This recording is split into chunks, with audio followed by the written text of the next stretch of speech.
Hello and welcome to the City of London, a city within a city. People think about London as the great metropolis that we all know, but within it is something called the City of London. It goes back many, many hundreds of years, and it's the epicenter of the global financial system, if the truth be told. It's more than that, however. It is the center of a global web of secret societies that control the planet today. And they come from a series of interbreeding bloodlines which you can trace back to the ancient Middle and Near East thousands and thousands of years ago.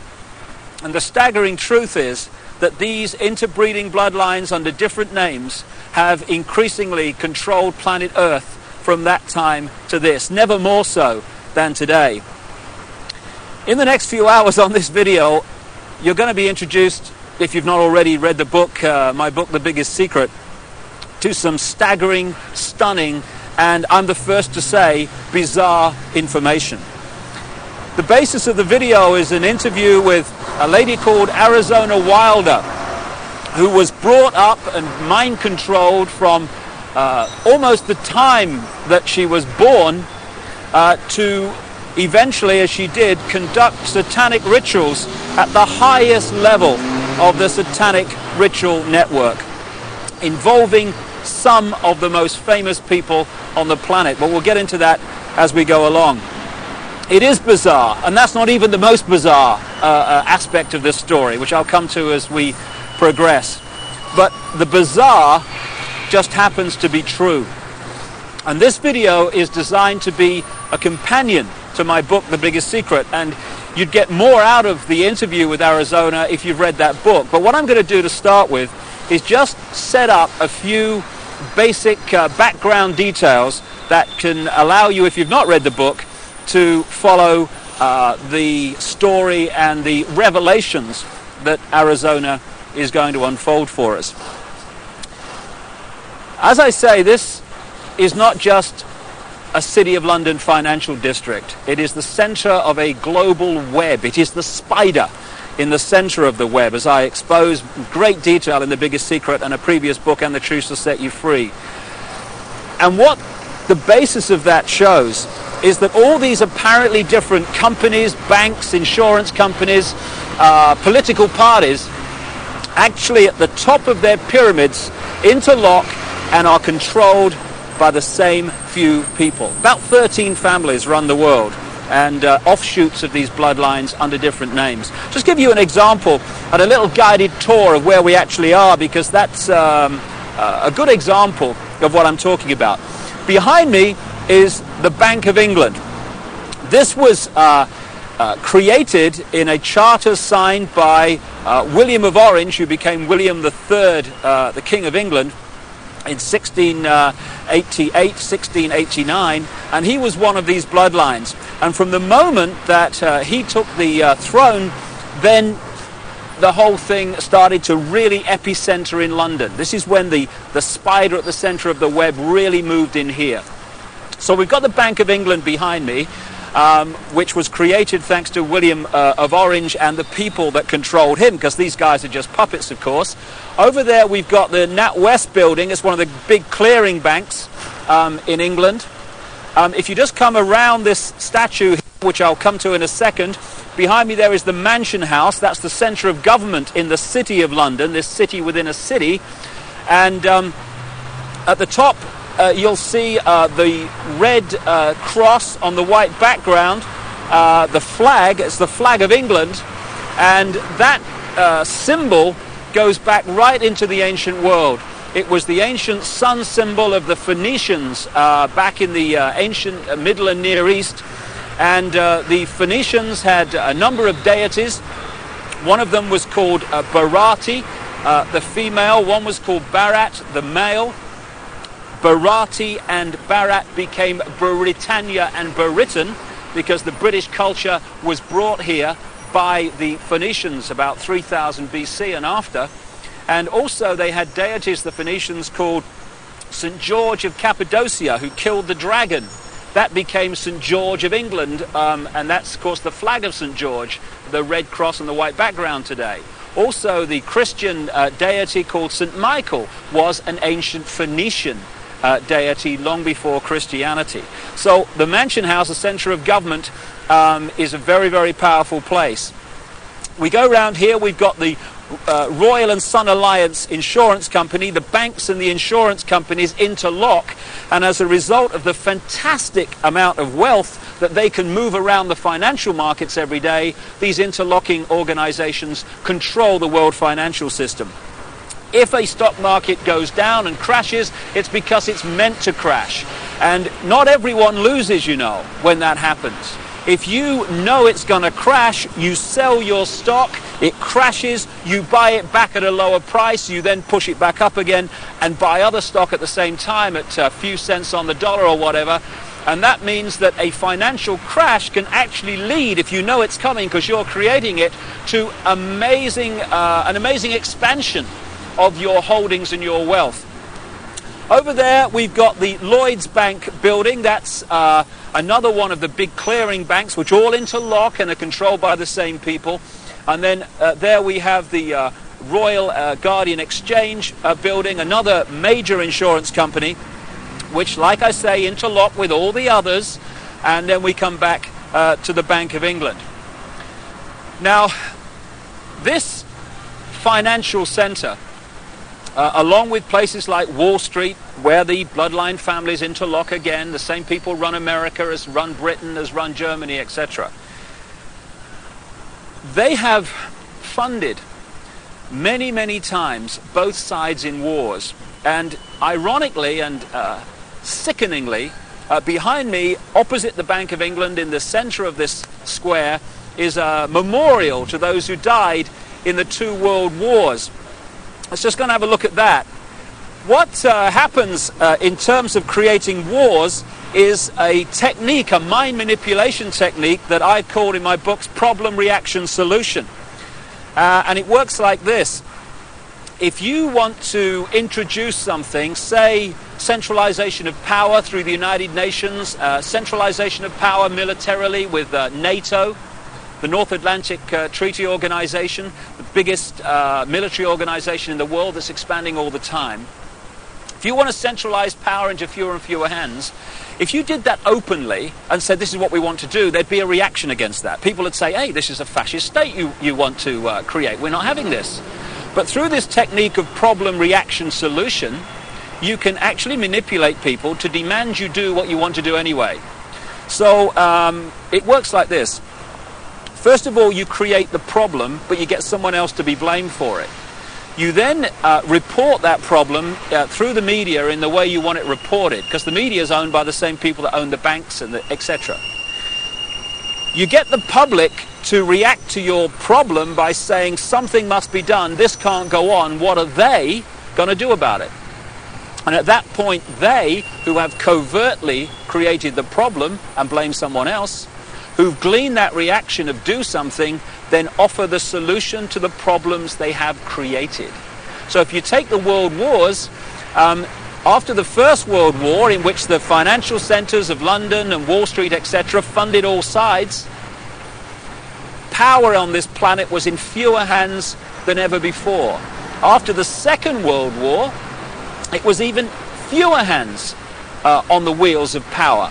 And as a result of the Second World War, we had the creation of the United Nations, we had the creation of NATO, and we had this great centralization of global power. Problem, reaction, solution. This is a wonderful example. Here you've got this memorial in the center of this edifice of global power, and it says, to the immortal honor of the officers, non-commissioned officers and men of London who served their king and empire in the Great War, 1914 to 1919, this memorial is dedicated in proud and grateful recognition by the City and County of London. I'm sure it is, because as a result of the sacrifice they made, power in the world came into fewer and fewer hands, not least into this area I'm talking in now, and also made a fortune, because not only does it create problem, reaction, solution, when you lend money to both sides, they then have to pay you back that money plus interest. When both sides have devastated each other's countries, they borrow more money from you so that they can rebuild their shattered countries. Therefore, power equals control of money in the world as it is today, and the control of money comes through debt, and wars create massive amounts of debt, therefore massive amounts of control. It says here, their name liveth forevermore. Total bullshit. People who are manipulated to fight wars are merely pawns in a game they don't understand.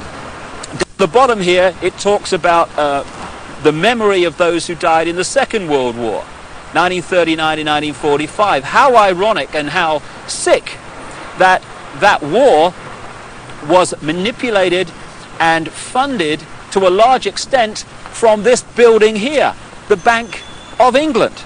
The governor of the Bank of England at that time was a guy called Montague Norman, a very, very close friend of Hitler's banker, and it was the Bank of England, Wall Street, and the transnational corporations which had German subsidiaries, not least the Rockefeller Standard Oil in America. Rockefeller's another one of these bloodline families, along with the Rothschilds and others. It was those companies and banks that funded Hitler and allowed him to build a war machine that cost literally millions of lives. And before we move on and expand this story, on the other side of this square is another very appropriate statue. It's of the Duke of Wellington. The Duke of Wellington fought the Battle of Waterloo against Napoleon. And this is a wonderful example again of the way the financial markets are manipulated to this day. What happened was that the House of Rothschild was funding Wellington and also funding Napoleon. And what they did was they arranged, because communications weren't anything like they are today, of course, back then. What they did, they made sure that they knew the outcome of the war, or the Battle of Waterloo, before anyone else in this area of London did. So they found that Wellington, the Duke here, another bloody puppet, they haven't got the strings on the statue unfortunately, so it's not accurate, they realized that Wellington had won the Battle of Waterloo. What they did, however, was put the rumor out in this area that Napoleon had won the Battle of Waterloo. As a result, there was a panic, stocks fell, there was a crash. What were the Rothschilds doing quietly, secretly? They were buying up all the stock they could at those crashed prices. And then along came the real story. Wellington had won the Battle of Waterloo. As a result, the panic was over, all those stocks rose in price, and the Rothschilds were not only fantastically richer, they owned vast amounts more of the economy of this country and in a much wider area of Europe. So the manipulation of the financial markets, that's just an example from the last century, is very much going on to this day. And it's manipulating your life, what your money will buy, and indeed if you have any money at all. And I'll just finish at this location by focusing yet again on the Mansion House. Arizona Wilder, the subject of this video, conducted satanic ritual at the highest level, and we'll come to that in detail. You'll see that in the interview. But it's very much part of these bloodlines that have increasingly controlled the planet over the last few thousand years. When you follow them through from the ancient Near and Middle East up into Europe, where they became the European aristocracy and the royal families of Europe, or royal family if the truth be told, because they're just the same bloodlines under different names, over to America and into the modern world, one thing follows again and again: human sacrifice, satanic ritual, blood drinking, and all this stuff. And I've talked to a number of people who have seen these rituals in the City of London, who have been subjected to some of them. And the Mansion House, the centre of government in the City of London, is one of the key places where it goes on around here when work here is finished for the day. And satanic ritual is very much part of the next topic I want to raise and talk about at another location, and that's mind control. A few can only control billions and the direction of their lives if they manipulate the way we think and manipulate the way we feel. Only by doing that can they control us, because there's not enough to do it physically. And so mind control is the foundation of how it's done, and we'll talk about that at the center of global mind control, at the center of the network that generates it, and that's the Tavistock Institute, not far from here, yet again in London. Well, we're now just a short drive from the City of London, next to this very appropriate poster, Very Bad Things, and I'm on my way to the Tavistock Institute. It is the center of global mind control, and the network that does the research and creates the data and advances the techniques to mind control people in many ways. When you think about mind control, you might think of the Manchurian Candidate and some robot with a gun. Kill, kill, kill, kill. But mind control is much bigger than that. If you take the definition of mind control to be manipulating the way people think and therefore behave, then the question is not how many people are mind controlled in the world, it's how few are not. Because every time you read a news story which is slanted to get you to see the world, a person or an event in a certain way, and you accept that slant and take it as truth, you're being mind controlled. Every time you see an advertisement and it persuades you to buy something you don't really need, you're being mind controlled. So all these different techniques are used all the time to get us to think and behave the way this few, this clique, this elite want us to. Problem, reaction, solution, getting us to react to events and demanding solutions, the solutions the elite want us to demand. That's also mind control. So mind control is a vast, vast subject. And you know, in the streets of the cities of the world, or the towns of the world, you get these people with the clipboards that are asking you questions called opinion polls. Well, we're led to believe that these opinion polls are to get a feel for what people want so that we can give the people what they want. No, no. Overwhelmingly, those opinion polls are designed to find out if the programming, the manipulation of the public opinion, of the collective consciousness, is actually working. So they'll ask your opinion on various subjects, and if 80% say, yeah, we think in this certain way about this subject, okay, the programs work, brilliant. If only 40% think that way, then the question is, the manipulators ask, what more do we have to do to get more people to think the way we want them to think? So it's all about mind control and emotional manipulation. That's how it works. And we've just reached a point here, a military establishment. The Honourable Artillery Company headquarters, sir. What is the military? What is the training for the military except fundamental mind control? What happens when you go through the training, especially in the elite organizations like the SAS and the Parachute Regiment in this country, or the Delta Forces in the United States? It is to get human beings to give their thinking processes away to those in the peak caps that have more stars or more stripes on their arm. And you want people in the military to so give their mind away that when someone in a peak cap says, shoot this group of people, then without saying, well, why, or what have they done to me, or whatever, it's all over. Yes, sir, yes, sir. The yes, sir mentality, mind control. And if those people had a drink with the opposition, the opponents, the enemy, they'd probably get on fine. But they don't get to that stage, because when the peak cap says shoot, they shoot. They are mind controlled. And this is what the military is about.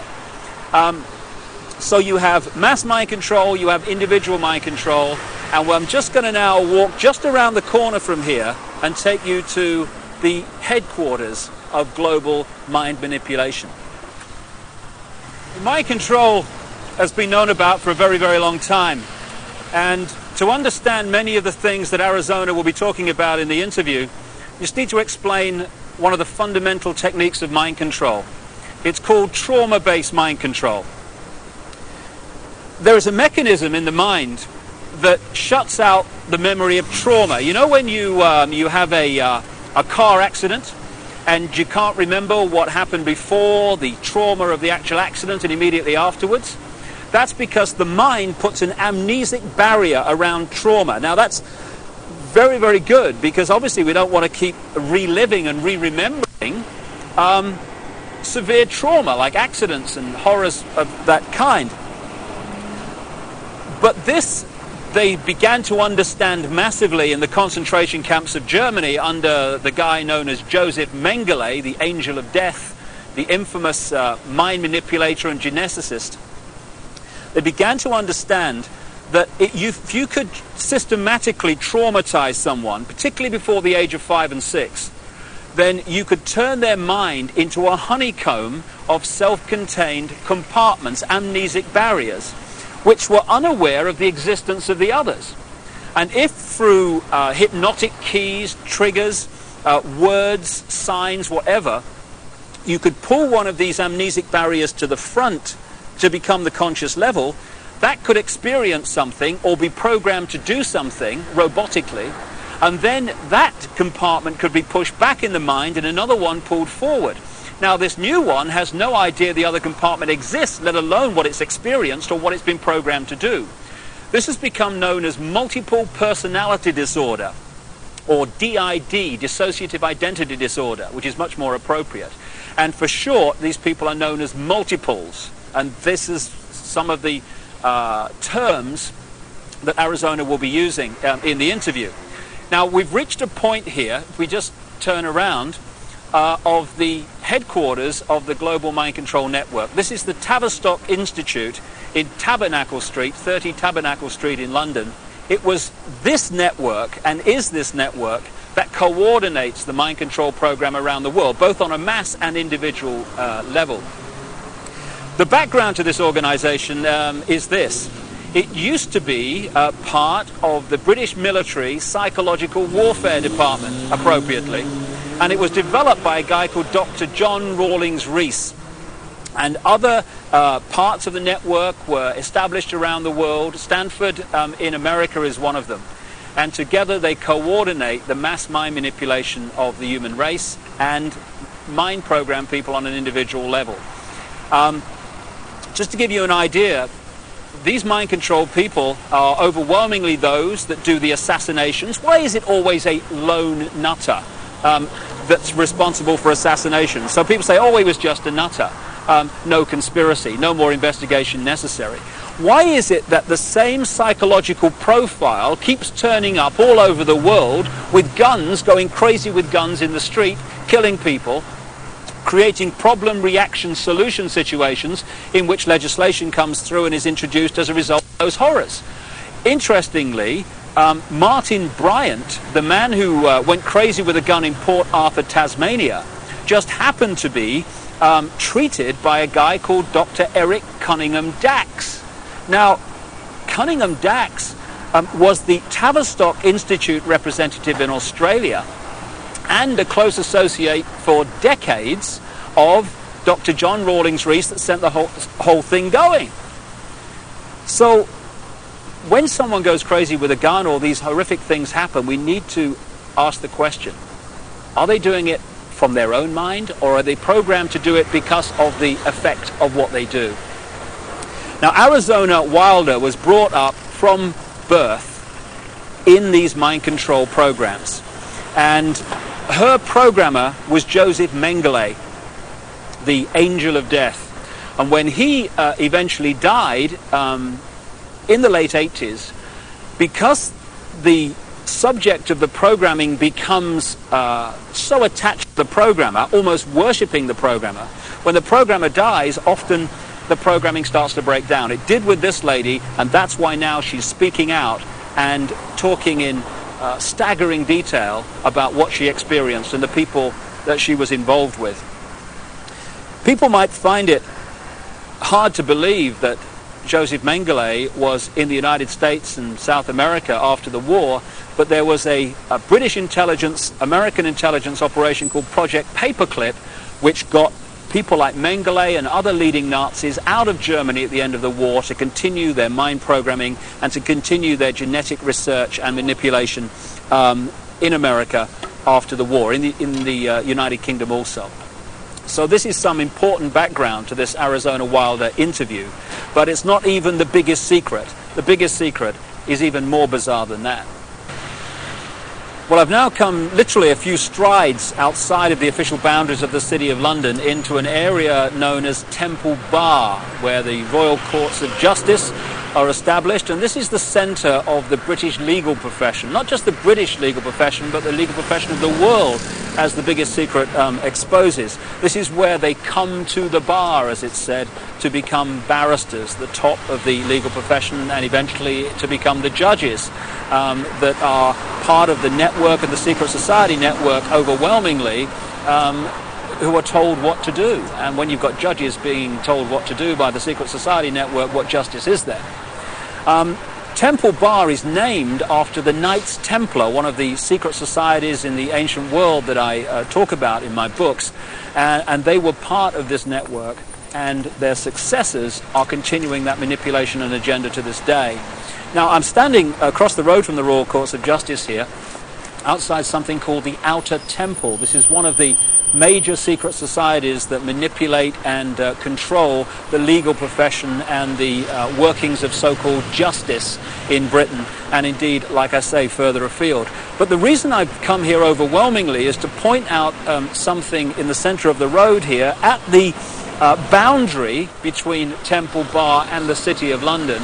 And it's a massive reptile figure, dragon figure, in the centre of the road. Now, we're getting into what the biggest secret is here, because when you go around London, and indeed looking at the coats of arms of the aristocratic families, etc., again and again you keep seeing reptiles, you keep seeing dragons, and you've got the serpent race and the dragon race constantly recurring in the ancient texts describing the gods of the ancient world. And there is a reason for this. There is a reason why dragons appear everywhere, and that is the biggest secret, which Arizona Wilder also has experienced. Right at the start of our little tour of London, in that square outside the Bank of England, it's also possible to see again this same theme that keeps reoccurring of flying dragons, of flying serpents. We've seen one major serpent figure, serpent statue, at one entrance to the City of London near the Law Courts, and here I am now alongside the River Thames at another entrance to the City of London, this epicenter of global control. And what do we have to signpost the fact that you're entering the City of London? Yet another flying dragon, this one holding the shield with the red cross and the white background, this ancient symbol that I talked about, with the flag on top of the Mansion House and the flag of England, the flag of St. George.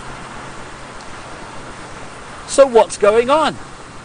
Why, when you look at the ancient accounts of the ancient gods, do you again and again see this reoccurring theme of the serpent race, the serpent gods, the flying serpents?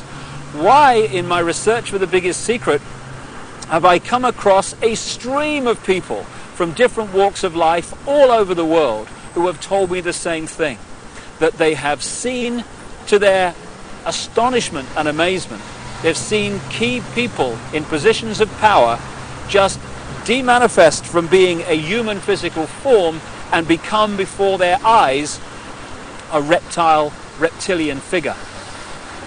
When you look at the ancient gods of the Indus Valley, they talk about the Nagas, the gods who, wait for it, had the ability to manifest as human or manifest as reptiles. This is absolutely vital to understanding parts of the Arizona interview, because she has experienced exactly this. And the background to what's happening is quite simple. This three-dimensional world that we appear to live in is only one frequency, one dimension of existence. We have a frequency range which we can perceive. We call them the physical senses. But outside of that range are other frequencies, other dimensions of existence and life that are sharing the same space that we are. In the space that my body is occupying now, for instance, are all the radio and television frequencies broadcasting to London. I can't see them, they can't see each other, they're not aware of each other because they're on different frequencies. Only when the frequencies become very close do we have what we call interference on the television or interference on the radio. And it's the same with creation. We live in conscious terms in this three-dimensional world. So this is our reality, this is what we perceive. But there are other dimensions. And the one closest to this is the fourth dimension. And staggering as it may seem, and you really have to read The Biggest Secret to see the immense supporting evidence for this, a reptilian race from this fourth dimension is the source, or one of the key sources, of the manipulation of this world. Back in the ancient world, again documented endlessly in so many parts of the world, in ancient texts and legends and accounts, are the stories of how this extraterrestrial race interbred with humanity, creating hybrid bloodlines. And when you do the genealogical research, you find that it is these human-reptile hybrid bloodlines that actually have occupied the major positions of power through the history of the last few thousand years, and today are in the key positions of power, running the banking system, the business system, the politics, the military, etc. And Arizona Wilder, who had no idea of all this other information coming towards me in researching The Biggest Secret, when I met her, she said and told me about how at various satanic rituals involving the most famous people in the world, she had seen them again and again turn into reptile figures and then come back again during the ritual.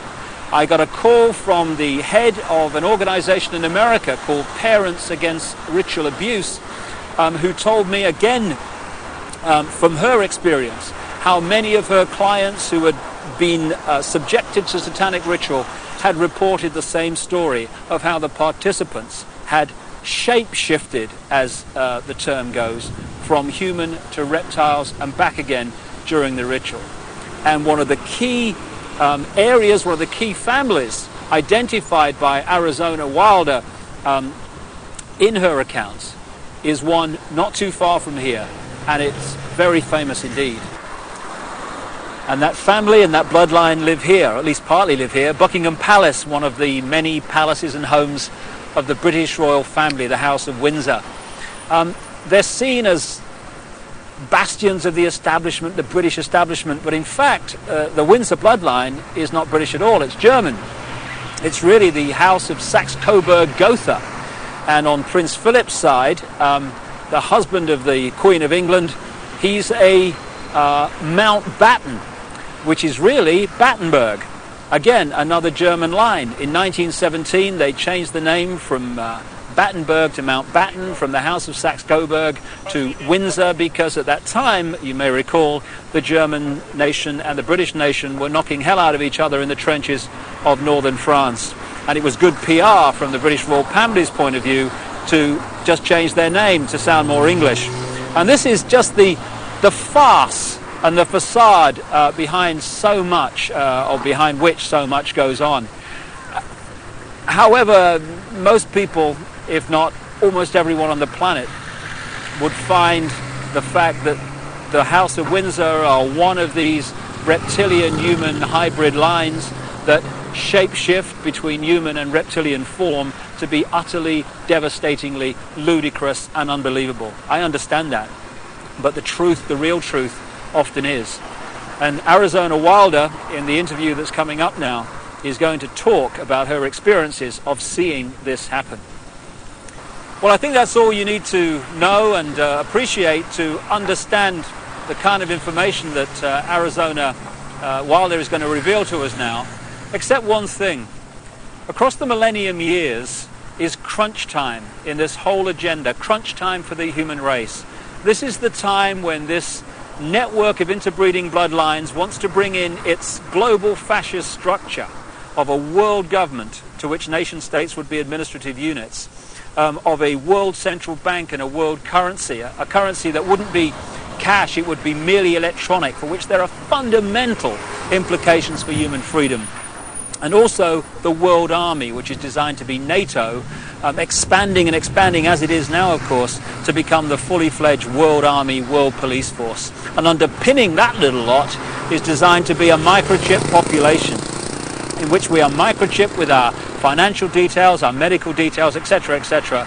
And that would allow not only electronic tagging, people knowing where we are all the time, it would allow the external manipulation through this electronic means of our mental and emotional processes. This will happen unless the human race wakes up and wakes up fast. And to do that, we need to understand what's really going on. And to let people know that, we've got to stop beating about the bush, stop pulling punches, stop pussyfooting around, keeping information from people, oh my goodness, how will they react, and just say, this is going on, take it or leave it, make of it what you will, but this is what's going on. And some of the information you're going to hear now is quite horrific. But if we don't know about it, what can we do to stop it and to change it? I spoke to Arizona Wilder in Los Angeles, and this is what she had to say. Well, Arizona, can we start at the beginning, and can you tell us the story of what's happened in your life from the very start? Okay, what I can tell you is that before I started looking into my life, back in 1989, I was starting to have flashes of things, and my life was not what it seemed to be, which is why I started looking into it. And what I found out was that I had a lot of missing time, and a whole lot of missing time, as to what had occurred in my life. And when I started looking into what had happened in my life, it was the only way that at the time that I knew, was to start going to see a therapist. Within a year, I was talking about memories of being sexually abused by my father, which was part of what was supposed to happen. And I was starting to talk about mind control issues, and I was talking about ritual abuse issues at the time, and I didn't have the whole thing put together. It's taken me years, all these years, it's taken approximately almost 10 years to put this together, what has happened to me. And in the process, I have lost everything that I ever had in my life, and anything I held dear in my life. I was bred for this role that I fulfill, and it was planned from before my birth, and it was because of the bloodline of my mother's family, which comes down through Ireland, but before that it began in France. It was through the Marquis de Stac, which he came to Ireland and changed the name to Stack, and then I was chosen, and the birth was planned. My parents were forced to move down to this area for the reason that the High Council is down here, which is, there are 6 councils of 13 in this country, and the High Council is down here. We're talking the United States? The United States, yes.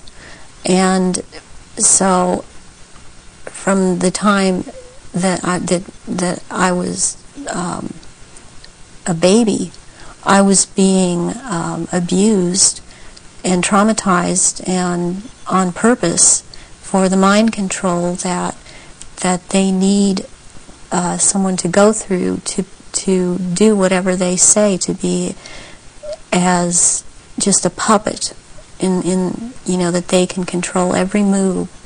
And you don't remember, I didn't remember a lot of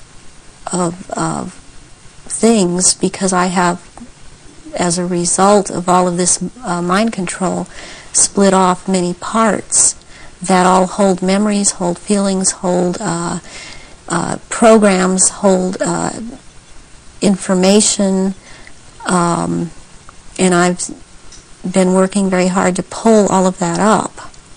And it's been a long, slow process for me, because there don't seem to be a lot of people in the field that I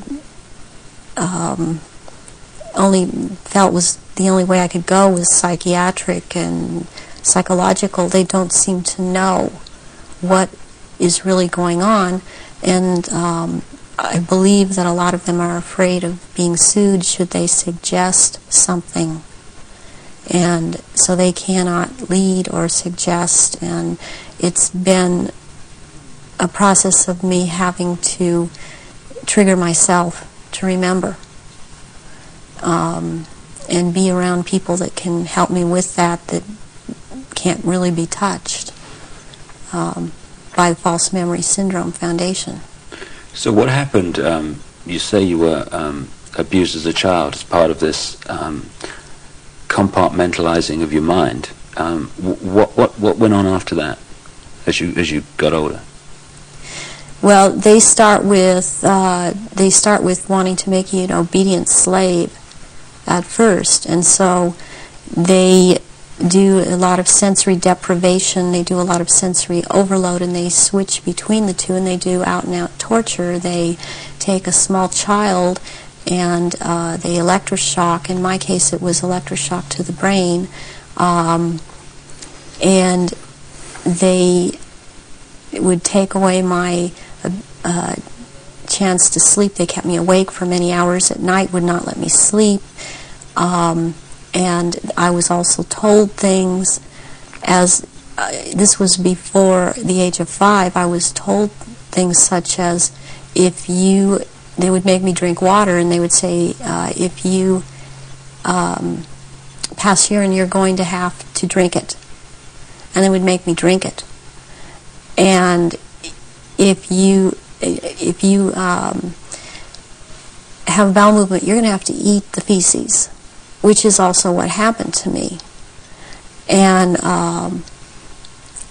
then they would play, there was a programmer that was programming me, a very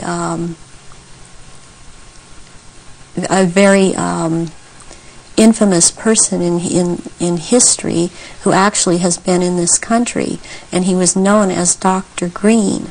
Who he actually was Dr. Mengele, from Joseph Mengele, from the concentration camps in Germany, and he stayed a lot at China Lake Naval Weapons Station out here in Southern California, in the desert area. And I would be around this man a lot, and he used to tell me that the scar that he had on the left cheek of his face was actually from, he was into fencing, and that it was from that, but actually the scar on his cheek was from one of his own programming techniques, that he would put a child in a box and with a sword and tell the child to defend the box, even if it meant his own death. Then he'd tell another child to break into the box, and which this child would do, and then the other child would then jump out of the box and shove the sword or the lance straight through the other child. And at one point he got into it where this child actually got him in the face with the sword.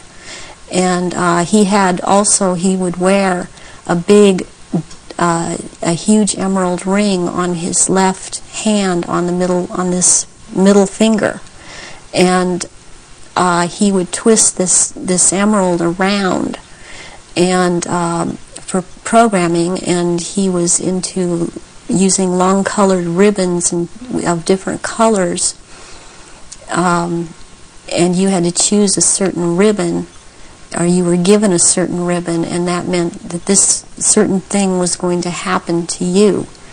and it was like picking sticks out or drawing sticks out of a hand, out of someone's hand.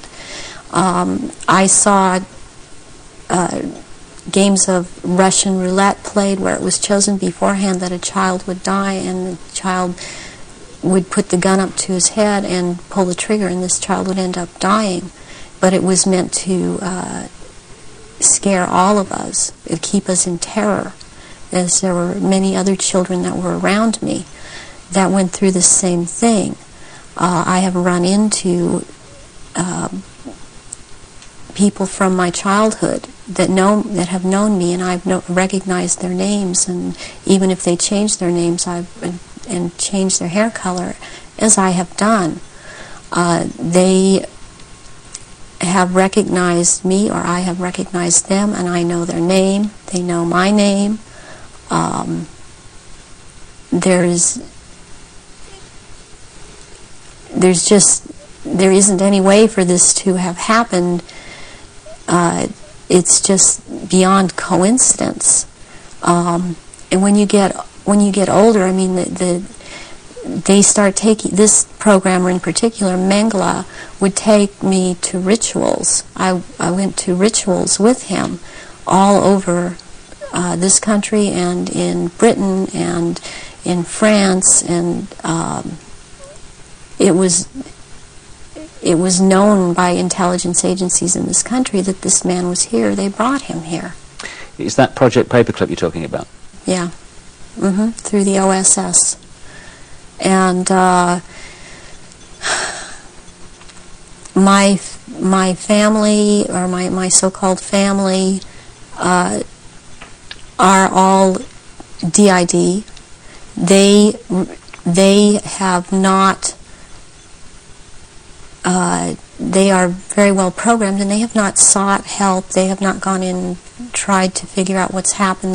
They believe they've had this certain kind of life that they've had, and as far as they are concerned, I am crazy. And they have much different memories of what I have, and I was always told certain things by my parents that my sisters were never told. And biologically, I have to add at this point that my mother is my mother. I am not biologically related to my father. And this has to do with the bloodlines, and his was considered impure.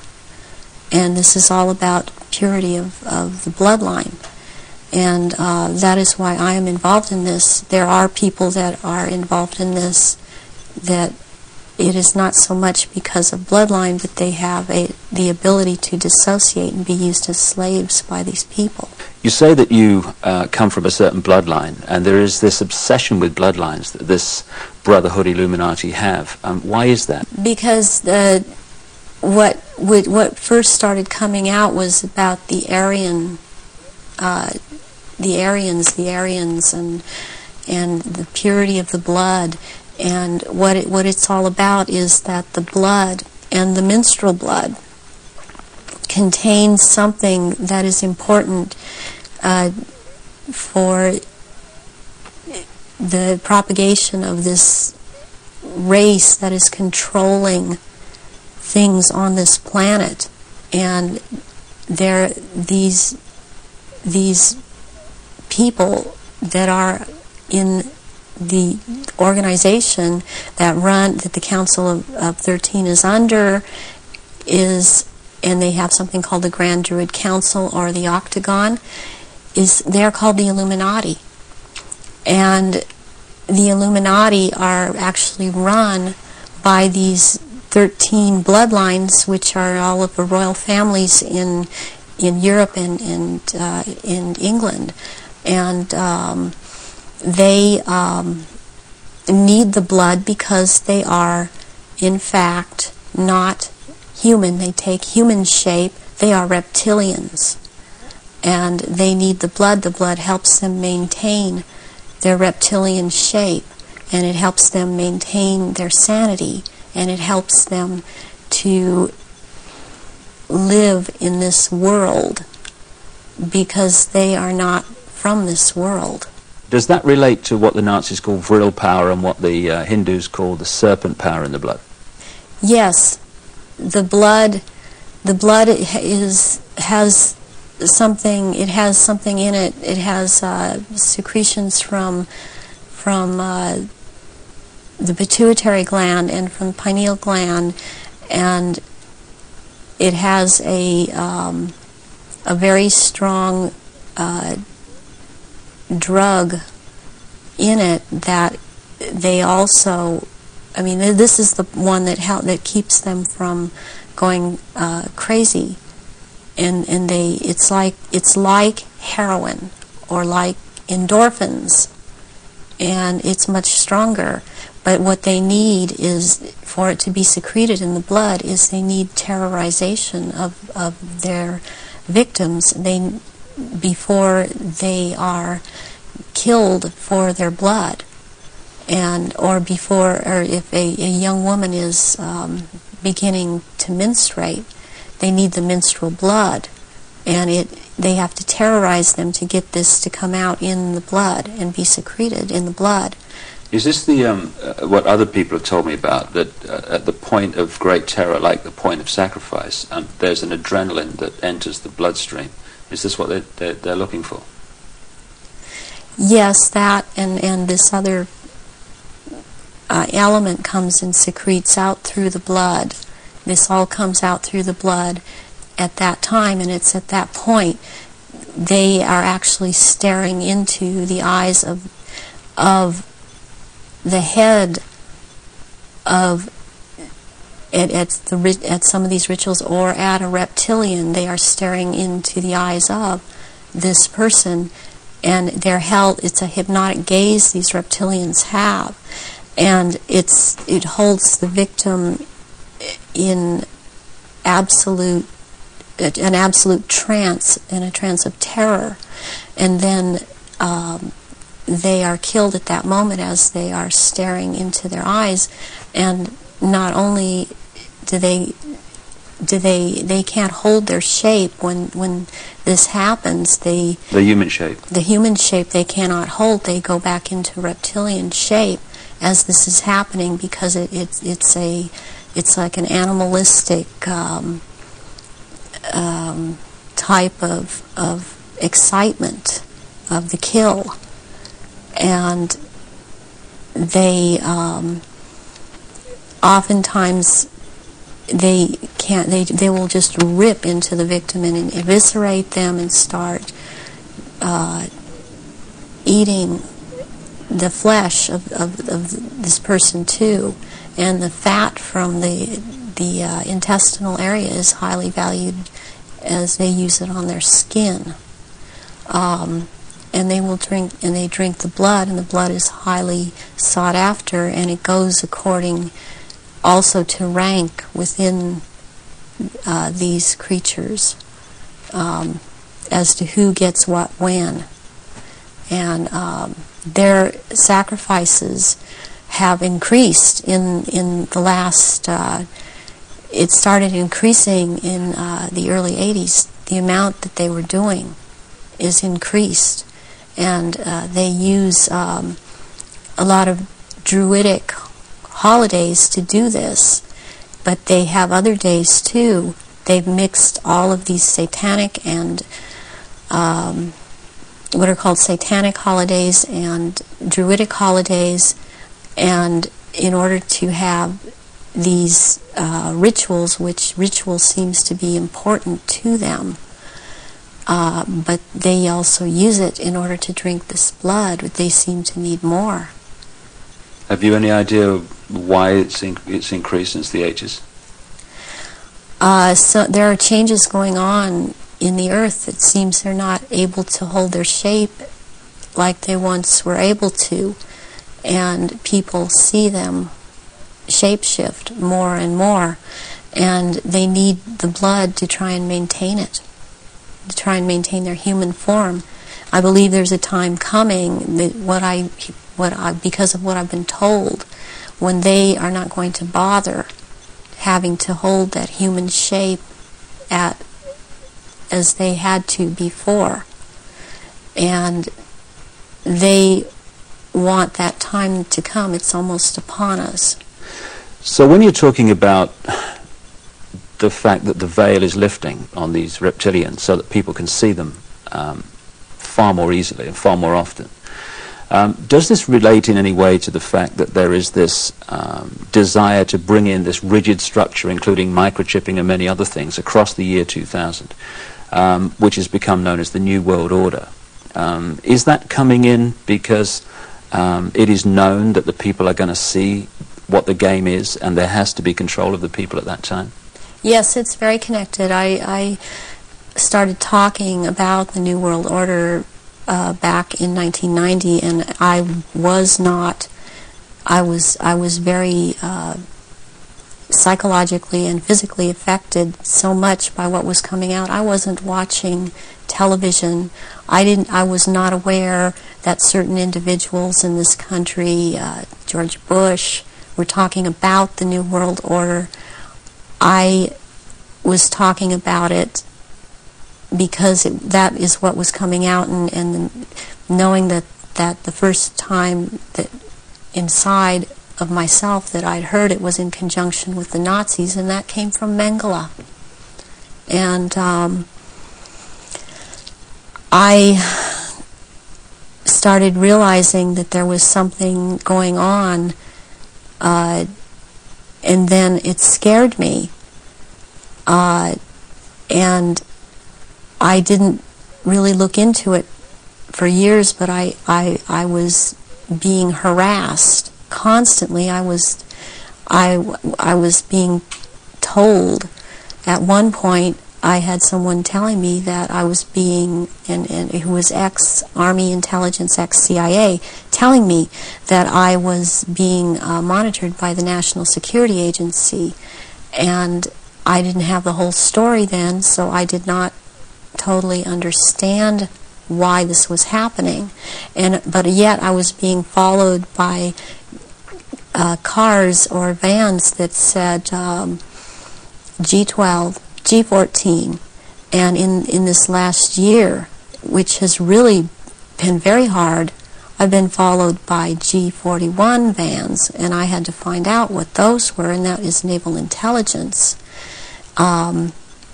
But this whole thing is going towards around the year 2000, and when they are going to establish themselves openly as a new world order, and it's headed toward that, and that's what everything is being prepared to or prepared for. And I have actually got I've got a sleeping program right now to return, because I've left, but to return for that time, and it's called End Times Programming, or Janus Programming. And Janus relates back to Nimrod of Babylon. Yeah, there is a group that used to be in contact with me all the time, and they stopped trying simply because I didn't obey them. They would be in contact with me all the time. They're called Janus, which is also the two-headed Roman god of change. And their headquarters is in Brussels, Belgium, in the NATO building. And they are a group of psychiatrists and doctors who are into mind control. And they are one of the many groups involved with the Illuminati. And they would contact me and tell me, give me directions that I was to psychically kill this person, or psychically injure this person, or scare this person. They'd give me the location. And I started questioning this, and I had a contact who since has seemed to have disappeared because she couldn't get the funding, and I had called her about this group, and she's the one that was the ex-CIA, ex-Army intelligence person, and she knew about these people, and she said, yes, you're right, this is what is going on. from your experience, being brought up in this Illuminati environment, were you ever told anything about where these reptilians came from, and what is the history of it all?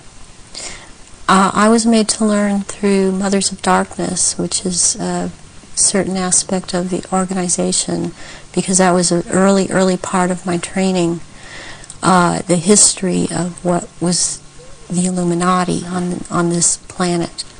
And what I learned was that the Aryans originally were from Mars, and the reptilians came to that planet they came from another place. They came to that planet. They came to rule because they wanted to mix, so they said, with that race, and but they became the overlords, and the Martians or Aryans were seeking to escape from it. They went to the moon and then were there attacked, and they then went to Earth and established culture here on Earth approximately 6,000 years ago. And at that point in time, they were doing well, and they were mixing with the indigenous population of this earth. They were getting along with. And then about 4,000 years ago, the reptilians arrived here and again began to take over. And they instilled themselves in different places underground in the earth, and also this one part of them, the ruling part, took over and became involved in the politics and in the religion, and started controlling through these means at that point in time, and using the gods and deities that were believed in on this planet, started infiltrating into that and becoming that, and things started, blood rituals started happening, and since that time, that is the way that it has been. And presently, they claim to come from a Merovingian bloodline. There are 13 bloodlines in Europe that all of what are called royalty are developed from or come from, and they include the Aryans in this. And there's been a big push in this century. For example, when Nazis came into power, the fascists, talking about the purity of being pure and staying, the Aryan bloodline staying pure, and what it actually is all about is keeping the blue-eyed, blonde or light red-haired people, the bloodline's pure because it is more powerful, and what is in that blood for these reptilians is more powerful, and they need that. And when you start mixing it with people that were indigenous to this earth, then it is not as powerful. It has nothing to do with someone, skin color or nationality. It has to do with keeping the bloodline pure for their use. So blonde-haired, blue-eyed people are the purest from the reptilians' point of view, and that they want to keep that bloodline pure because of how they need to use it. Yes. When I realized that it had to do with blonde hair and blue eyes, I could not do anything about my eyes, and I am not able to wear contacts or I would have brown eyes. But one thing I did do was cut my hair off, because that was part of the rank I was. My hair was down to my knees, and I colored my hair darker. And there were times after I did cut it off, they had gotten to me, and so the hair would be light red. But that is being in compliance with them. And I did not want to be in compliance to them. I want to expose them, and this is part of it. And I won't be what they want me to be. When you look at some of the ancient accounts, like the Sumerian texts and many other accounts, they talk about the gods interbreeding with humanity. Is this relevant to the reptilian way of infiltrating the human race? Yes, it is, because human beings all through the ages have accepted gods interbreeding or being accepted as humans, and that shows in Christianity, it shows in Judaism. It also, they have used Egyptology or the Egyptian religions a lot, and the present head of the Illuminati compares himself a lot with the Egyptian god Osiris and Horus, which is Osiris reborn, and also with the Arthurian legends of the Round Table, and he has a name. The name that he carries from that is Pindar, which actually means phallus of the dragon. And the other name, Osiris, he has carried because he takes the name at this time, the Marquis de Libero, which means the liberator of or from the waters. And the story of Osiris is that he was cut into 14 pieces and thrown into the River Nile, and the one piece, Isis found the pieces and put them back together again, and she could not find the 15th piece, which happened to be the phallus, so a gold phallus was made. And this is very important in this group in the Illuminati. This is important, and it's important to think that about the head of the Illuminati, because what comes from a golden phallus would be a superior seed for a race, and this is how this is what they are doing with all of these bloodlines to keep the bloodlines going, are impregnating Aryan people of Aryan blood that hold high stations with them, impregnating them with this seed of Pindar. And therefore it's important to keep this history in mind and the names in mind that he is going by at this time. So would it be correct to say that the reptilians came to this planet because the Aryan Martians came to this planet, and that the Aryan Martians gone somewhere else that have followed them there? They would have pursued them all over the universe, yes. Can we now go into some specifics about your own experiences? What were you brought up to do? You say that you were identified as a bloodline before you were born. What was the role that you were brought through to play? The role that I was brought through to play was, as in the Illuminati, was as a goddess. Specifically, the address is Mother Goddess, Starfire. And the Starfire goes back to the blood in the menstrual blood, what is contained in that. And the address, the way that I was addressed, was Mother Goddess. There are only 3 Mother Goddesses. There can only be 3 at a time on this planet, and there is a male equivalent of which there can be only 3 of them. Why mind control someone to conduct these rituals, like yourself? Why don't these reptilians just conduct their own rituals?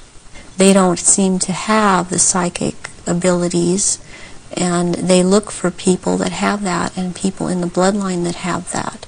And I've had that. I've had a tremendous amount of psychic ability. And so I was picked and bred from before birth, and this is also something that other survivors that have been in high positions have known about me and told me. What's the connection then between you having psychic abilities, those being recognized from the start, and you being brought through to conduct their major rituals? Well, it's kind of twofold. First of all, they needed the psychic abilities because they control or attempt to control events, because I would have the ability to foretell what was going to happen, and they needed the information to just try to control it to an outcome that was good for them. The second thing is that during the rituals, you had to have psychic ability. You have to be very powerful in that way to call out the old ones that are also reptilian, that come from another dimension. They actually they materialize from out of another dimension and are present at rituals, and they are so powerful, and their presence is there's such an evilness about them, and they want out of this other dimension, and they can't. They have to be called out by someone who has that power, and the reptilians don't have this power. That's very important, that they don't have this power to call out these old ones that have to do with them. And what is it that humans have that the reptilians don't have, that means they don't have the power to connect interdimensionally, and some humans do? We have the ability to foresee, to be able to become vibrationally higher, and see into those levels, go into those levels, and in fact, agencies use this. They call it remote viewing. Humans have the ability to go into the past, to go into the future, to go to other places, to astrally leave their body, astrally, and to see things that we've always had this ability, and it's like having the third eye, which they don't have. They don't have this ability. So during a ritual, these old ones are called out, and they are what Christianity would have called the demons. They are called out, and there is a circle that it has a hexagon in there, which is a powerful occultic symbol, and then there is a pentagram, and then there in the middle of that there is a triangle, and if you're the one calling them out, then you stand in the triangle so that you're not devoured or taken by these creatures that come out. That creates an energy field around you which they Right. can't penetrate. They can't penetrate it, and they cannot get outside the pentagram. And they want out. They're always demanding to be let out. And so you have to be very powerful to keep them in line and to make them go back when it is time for them to go back. Why do the reptilians want to manifest these quote demons at the rituals? It brings power to the rituals. It brings power to them. They are told things by these entities, and they are encouraged to go on with what they're doing, and knowledge is imparted to them through these entities. but it takes a person with the ability to bring them out and make them answer, because they don't want to cooperate. They have to cooperate when the right person has control over them. And that's to do with that person's energy and ability to use right. energy. Yes. You talked about the Aryan race coming from Mars. One expression of it seems to be very clearly what we call the Phoenicians. The Phoenicians had two deities, St. George, which became a British deity, who defeated the dragon, which seems incredibly symbolic, and also St. Michael, who, according to the legend, banished Satan, or this negative force, into the abyss. Is this symbolism of the abyss anything to do with the fact that these reptilian demons of another dimension are somehow locked in a time-space prison, and they can't get out, and they can only get out when they're brought out in that way? Yes, they want out of that dimension. They have been thrown into that dimension, and they can't leave that dimension. And that's actually what the abyss is about, is being in a different dimension. It's like something to do with the fourth dimension. And before I even knew, for example, what I was saying, or I realized what I was saying, I would be saying things to my therapist and other survivors that the fourth dimension was a dimension to stay away from. Not at that time understanding the whole thing. Why do these rituals take place at certain key times of the year, and so often are related to the phases of the moon?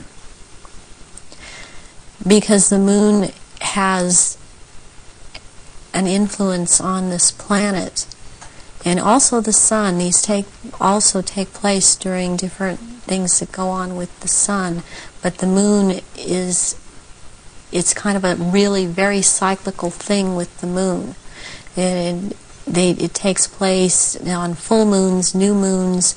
It has to do with the current religion, or what they're using, the Druid religion that they've taken and used. They still hold on to the Egyptology type of religion. They hold on to the Druidism, though, and they're currently calling themselves Druidic or Druid. And Druidism is tied in with the cycles of the moon, on which it has to do with planting, sowing, and harvesting. And there are so many days that they can use from this to their own purpose and their own end, that they bring it about. There's a lot of ritualization with Druidism, and they love ritualization. So take us through one of these rituals that you conducted at the highest level of this global brotherhood. What would happen? There were people that were bred from birth. They were bred to be ritual sacrifices. I have a problem with what they is said a lot today, especially by the False Memory Syndrome Foundation, that how could all of these people disappear, or how could all these babies be born? I worked with a nurse midwife. We did home births, and it's very easy not to register a child when it's born. And then they have these children that they're kidnapping and bringing in from other countries, and no one misses them because these are third world countries. And children they have the most energy, the purest energy, they're the highest form of sacrifice. And they will terrorize these children and mind control these children. And in rituals, by the time they're brought into rituals, they may be drugged, or they may not be drugged, or they may be in an altered state. because of the mind control, and they are used as actual blood sacrifices during these rituals because of, again, reptilians needing their blood. And they will take various organs from the sacrifices, depending on what date the ritual may, what the ritual may be associated with on that date. But they will also slit the throat from the left ear to the right ear, and the blood will be gathered in a goblet, and it will be dispersed among the reptilians, and dispersed among, also after that, among people that have been participating in these rituals and seem to have it, even though they seem to be dissociated. Mostly these people seem to be cognizant of what they are doing. Are these rituals rare? I mean, how many are there that, say, go on a year? I mean, we talking hundreds or thousands? There are things happening every month of the year. There is not a month in this 12-month system that something is not happening. And it's more than one. I mean, it's every full moon. It's and then the very important rituals are the summer solstice and the winter solstice, and then there is the vernal equinox and the fall equinox. And there is Samhain, and there is Beltane, there is Imbolc in February, there is Lughnasadh, which is in the beginning of August. There's a whole week leading up to Beltane, and also leading up to Samhain, that's called Grand Climax. So May the 1st is Beltane. May the 1st is Beltane. Halloween, particularly in America, has become like a mini Christmas, almost like a holiday of celebration with a trick and treat and all this other stuff. But what actually happens outside the public arena that night of Halloween and into November the 1st? Away from the public arena, there's a ritual that's taking place in 6 different locations in this country for all of the councils of 13 in the area that I'm in. It is the East Side Christian Church on 7th and Temple Street in Long Beach. And it is for the High Council of 13. And in this country on that night, it is a satanic ritual. It's actually, there are 3 nights in a row at that church. The first night is Halloween. What happens on the night of Halloween? That night is about the worship and homage to Satan.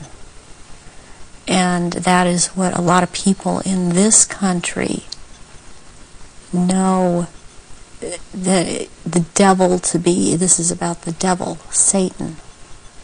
And Christianity talks constantly. I mean, I believe they created Christianity to be what it is. And so they also have created this Satan.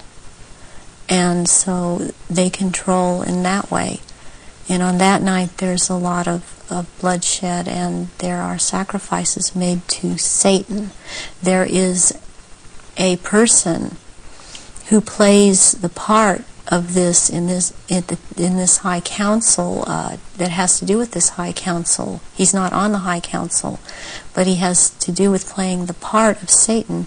He is a televangelist on TBN.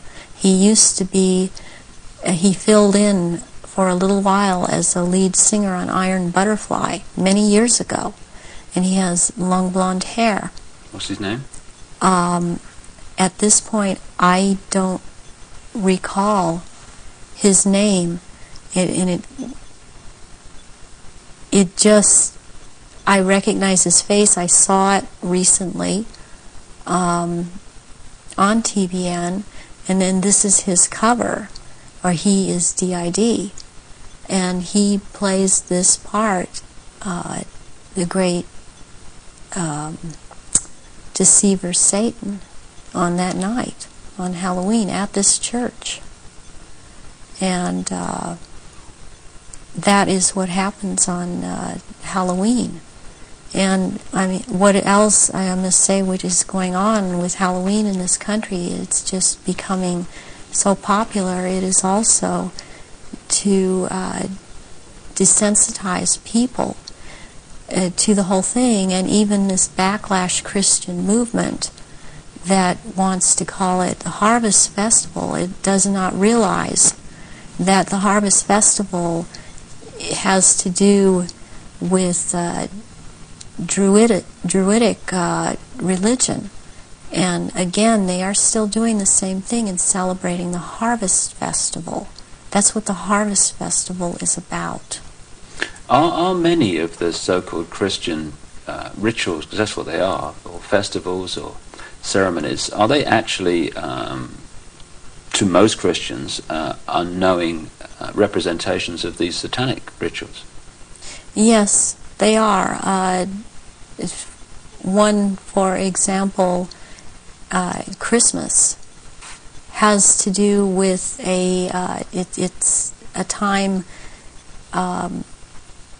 it comes right after the winter solstice, which is a satanic or a Druidic celebration.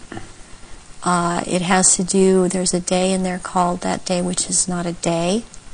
It has to do with the killing of the old king and the birth of the new king, which is a Druidic day.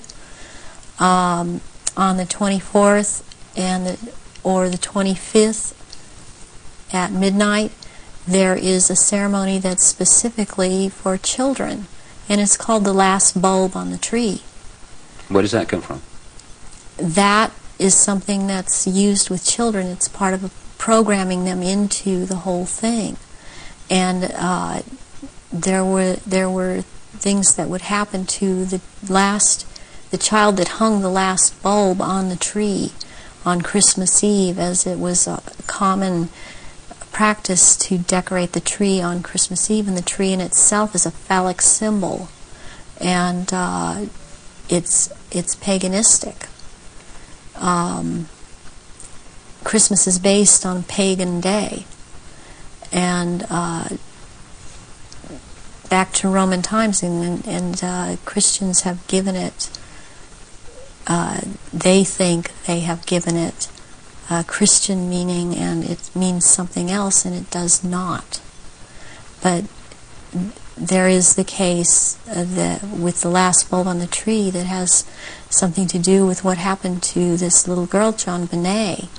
John Benet Ramsey? Yes, John Benet Ramsey.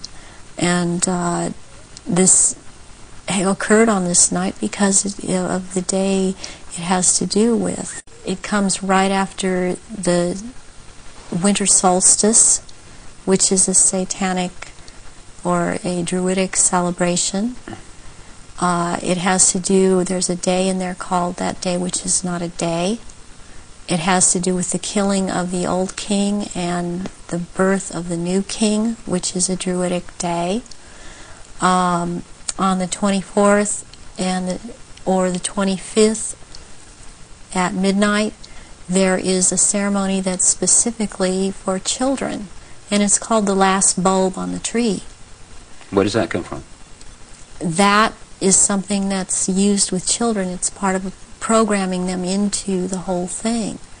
And there were things that would happen to the child that hung the last bulb on the tree on Christmas Eve, as it was a common practice to decorate the tree on Christmas Eve, and the tree in itself is a phallic symbol, and it's paganistic.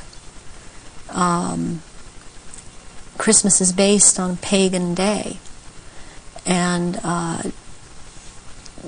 back to Roman times, and Christians have given it, they think they have given it Christian meaning, and it means something else, and it does not. But there is the case with the last bulb on the tree that has something to do with what happened to this little girl, John Benet. John Benet Ramsey. Yes, John Benet Ramsey.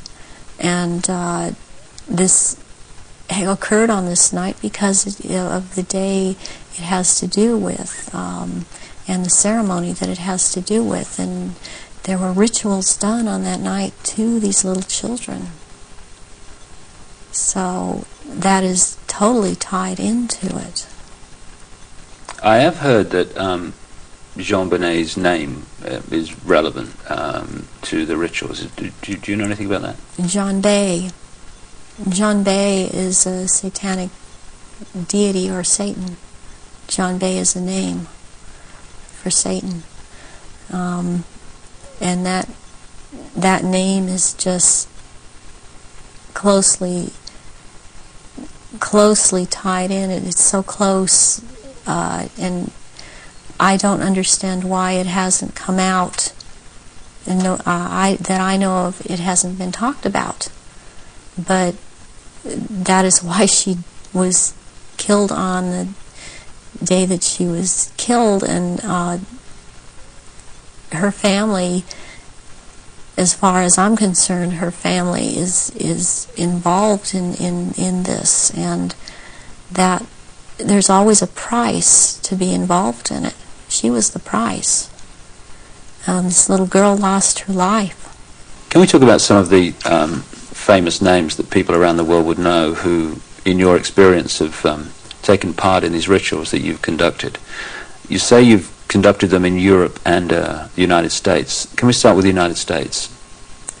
Yes, I have seen at rituals, I have seen George Bush, I have seen Madeleine Albright, I have seen Henry Kissinger, I have seen Ronald Reagan, and I have also, by the way, seen his wife, Nancy Reagan. I have seen Hillary Clinton before I knew she was Hillary Clinton at the time. At these rituals, she is involved. The other people that I have named and are, as I have seen shapeshift into reptilians. I have not seen Hillary Clinton actually shapeshift, but she is involved. I have seen the two sons when they were young, the two sons of George Bush present at these rituals. Are these the sons that have become governors? Yes. One is in Florida and one is in Texas. I have seen, did I mention J. Rockefeller? And he shapeshifts. I've seen George Deukmejian and Ronald Reagan again, having been governor in California. There have been people such as Newt Gingrich. I saw, and I didn't know at the time that he was Newt Gingrich. I recognized that he was Newt Gingrich when Clinton came into power, and after he was, Newt Gingrich was then elected Speaker of the House. And I was horrified to realize that this man was also there. All of this has affected me to the point I don't vote. All of these people seem to all be connected to the Illuminati, and I don't feel like being part of having anything to do with them. Presidents like Carter and Ford and Clinton. I've seen Ford there. Gerald Ford. Gerald Ford, yes. Are they all reptilian bloodlines? I haven't seen Carter shapeshift. You've seen him at rituals, have you? Yes. Gerald Ford, I have seen shapeshift. And Johnson, also. Lyndon Johnson. Lyndon Johnson. Also, Dr. Joseph Mengele, who took me around to these rituals a lot of the time, was also a shapeshifter. And there were also people that there are people in the European countries that I've seen shapeshift and be involved. And this it doesn't surprise me any more than it does the people in this country doing it. Is just for some reason more shocking, and it cuts even deeper, because I've seen the Queen Mother there, and I have seen the Queen there. I've seen Princess Margaret there. I've seen Charles there, and they shapeshift. And I have seen this. I'm not coming up with his name right now, but he was president in France after de Gaulle. He was there. I've seen him there. I've seen the Rothschilds there. I used to see the Rothschild that lived in England there, but the one that still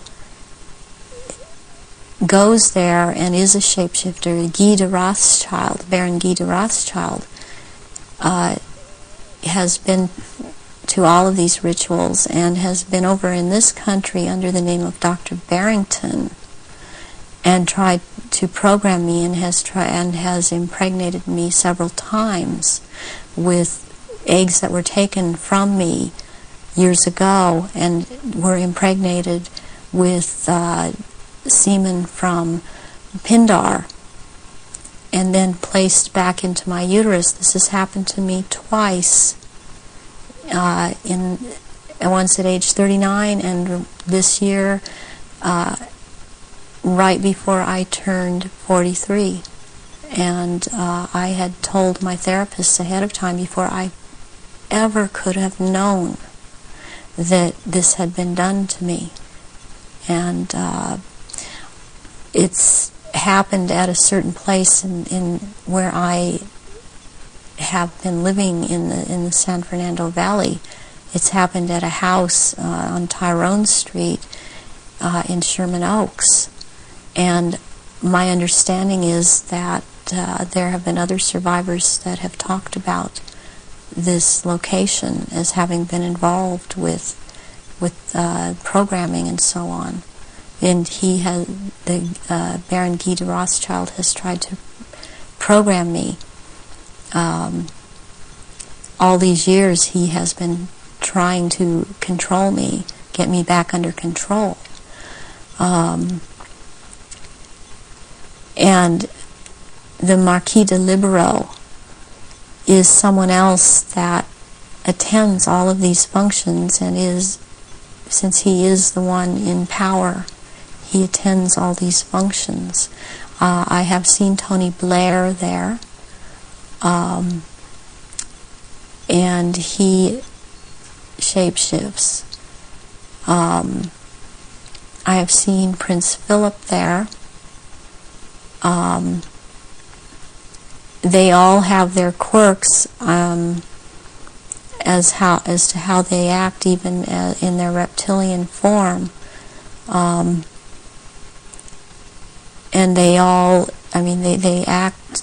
They don't act all like robots, but they have their quirks. They have their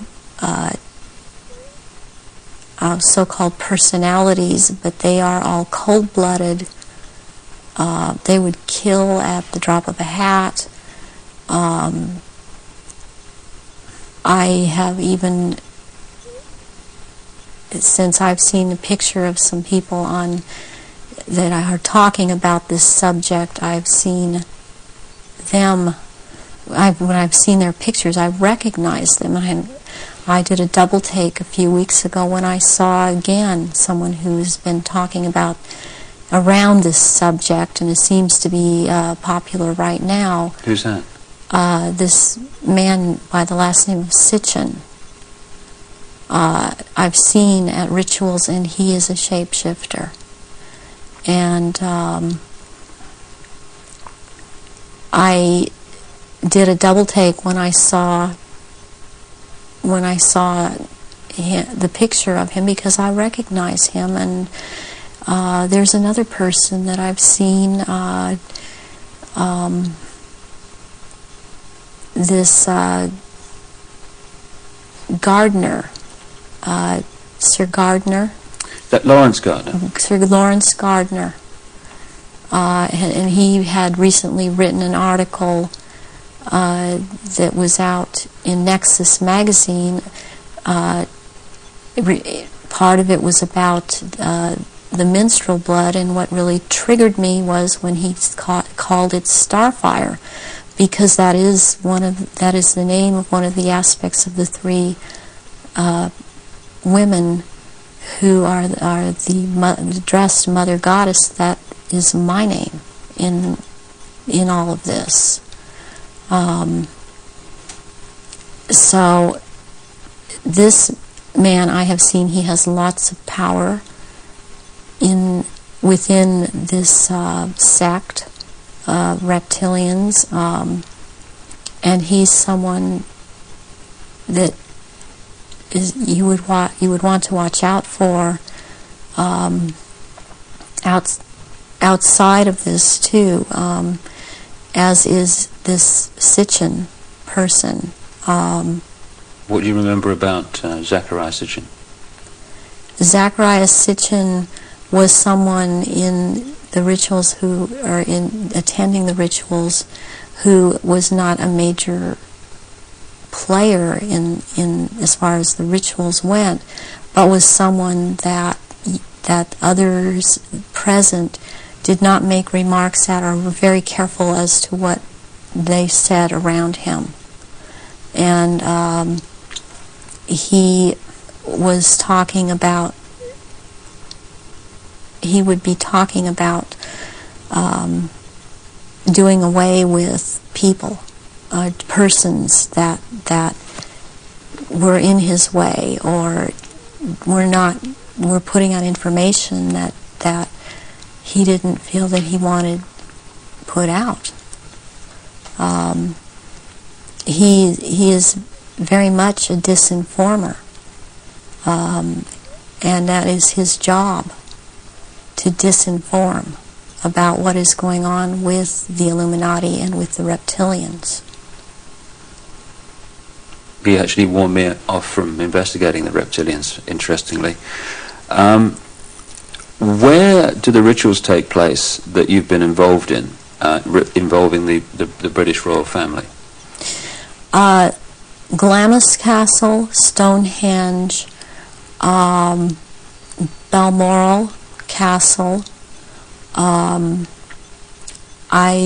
have reason to believe there's a church, and I think it may be Westminster Abbey, and there is a Mothers of Darkness castle or chateau in Brussels, Belgium. They've been there too. And also in France, the Marquis de Libero Pindar has a castle in the Alsace-Lorraine region of France, and I believe it's in the Alsace region, that he uses, and there are certain rituals done at that castle down in the dungeon part of that castle, and there's an entrance down there to underground places in the earth, and there is a natural formation of rocks that kind of glow green, and they keep menstrual blood in that formation, and this green glowing from these rocks actually turns the blood a darker color, and it's called black blood, and it's used in certain rituals. But there are also, they keep small, there are smaller, less developed little reptilians that are kept down there. They're kind of pets. But one other thing that's also down there, there are eggs. It's like a nest of eggs kept down in that part where it's warm. It's very warm down there into this entrance, and these eggs are kept down there incubating, and they are the reptiles' eggs, and that's where they keep them. What are your memories of conducting the rituals for the royal family? What happened? What were they doing? One thing that sticks out in my mind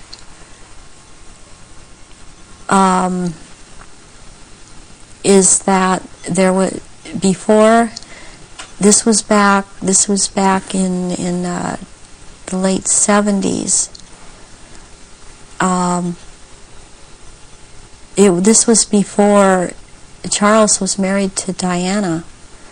He was involved with Kamala Parker Bowles, and she does not shapeshift, but she became pregnant by Charles, and she produced a baby, and this baby was presented at the ritual and killed, and that is the price, the firstborn between these two, and eventually these two will marry, and that is the price that is to be paid, the sacrifice of the firstborn between a union of these two people. And I've seen that there. Something else that sticks out in my mind is that it was around the late 80s that I saw a very kind of dark man he was Arabic.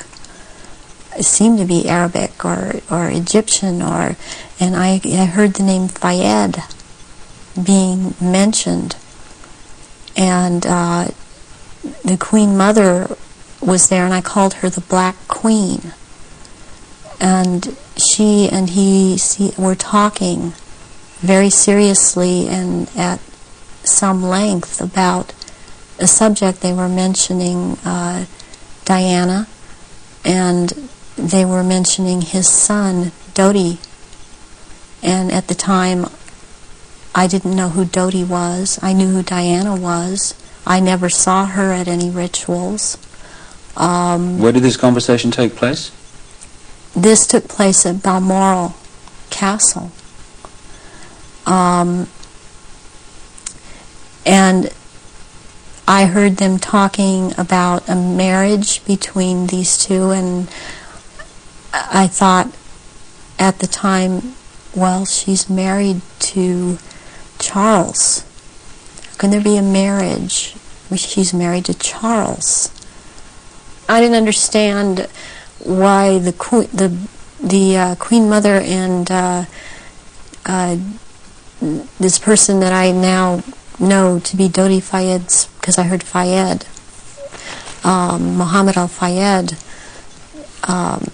talking, and I'd seen them together at, I saw them at Balmoral Castle. I overheard the conversation at Balmoral, but I'd seen them also at Mothers of Darkness Chateau in Brussels, and they were talking about a union between Diana and his son Dodi back in the late 80s, and I did not understand at that time, because I understood Diana to be married to Charles. I knew that she was married to Charles, and they had 2 children, and they were about to have another. And the Queen Mother, all I could pick up was that for some reason that there was a malevolence towards Diana. And Diana I had never seen at a ritual. I wondered what she knew about all of this. What have you seen the royal family do, the Queen Mother, and the other people you've seen in the rituals? What have you seen them do? I've seen all of them drink human blood and consume human flesh, and they have their own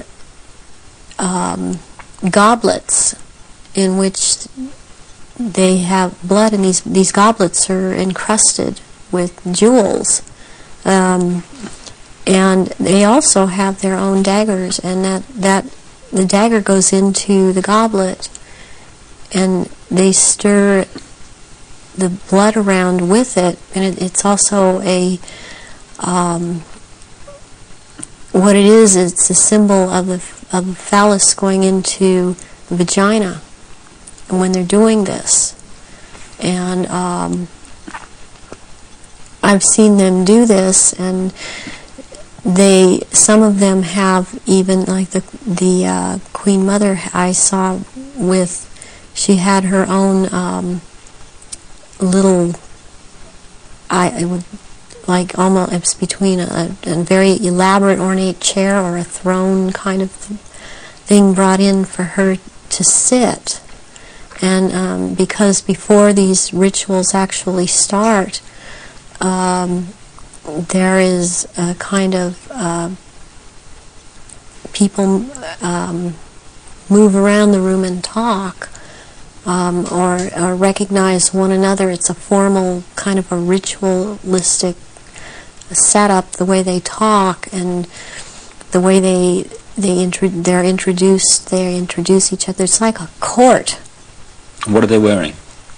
They're wearing robes. They're not wearing anything underneath the robes, and the robes are very ornate. They all have, the one thing in common they have is they have a red color like blood, and some of them have purple, and they have gold kinds of lines running through them. They have the Merovingian symbol of France, the fleur-de-lis, and there are jewels that are sewn in at certain points on these robes, and they wear these robes, but they don't wear anything underneath the robes, because what is going to happen, what the rituals are all about, they're going to shape-shift, and they can't have anything on under the robes. And there are orgy kind of things that go on at the rituals also. And involving the royal family of Britain? Yes, involving the royal family of Britain, and the sacrifice and the eating of, consuming the sacrifice, and they are involved in that. You've seen them do that? Yes, I have seen them do that. People in Britain, listening to what you're saying, would obviously be staggered, I guess anywhere in the world, but what would stagger them mostly is, in Britain, the Queen Mother has an image of being the nation's grandmother, the nice old lady, and good old Queen Mum, what a lovely lady. What's your experience of the Queen Mother? She is very cold in reality, and she is very cruel, and she is very different than she comes across to the public. She's cold-blooded.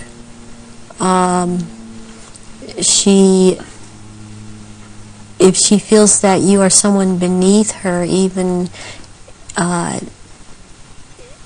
in the Illuminati, that you're at her equal or your station is above her, she will not speak to you, she will not recognize you. She obviously, from what I see, enjoys consuming human flesh. It's sickening. The one person that she seems to be afraid of is Pindar. People would also look at the Queen Mother's elderly, frail stature and find it very difficult to see her taking part in rituals and doing anything, if you like, active. Do they go into a different state in terms of age and strength and all these other attributes when they actually shapeshift? Yes, the human body that they choose to occupy or take when it was young, it ages, but when they take the reptilian form, these reptilians live hundreds of years, and so they have to have taken more than one human body to live in. A lot of them are much, much older, and I'm including the Queen Mother in this, older than people think that she is. She's been in more than one body, human form. And when the time comes, if it is time for her to go on, and it has been chosen that she still has, it's known that she still has life or years to go, again, she will be put into the body, the essence of her, and the reptilian form will go, or the essence of her will go into another body that is also has the ability to shapeshift into reptilian form. One of the pure reptilian human bloodlines. Yes. What happens when, take the Queen Mother as an example, what happens when they shapeshift? I mean, what do you see? You start to see changes happen, and they're happening so fast that it's almost, it's the closest thing that I've seen to it is what they're now doing with computer technology. It's just a literal transformation that happens very quickly, and they get taller and they get bigger, and they don't look at all as reptilians like they do as humans, and thus the wearing of the robes, because if they were in clothes, the clothes would be torn apart. So let's take the Queen Mother on this subject as an example. We recognize her as a frail old lady. What does she look like when she shapeshifts at these rituals? She has, she looks like, the nose portion gets very much longer, and it grows into kind of a snout kind of thing. She has little fangs, and incisors as teeth, and there's a tongue. They all seem to have this kind of tongue when they're at this level.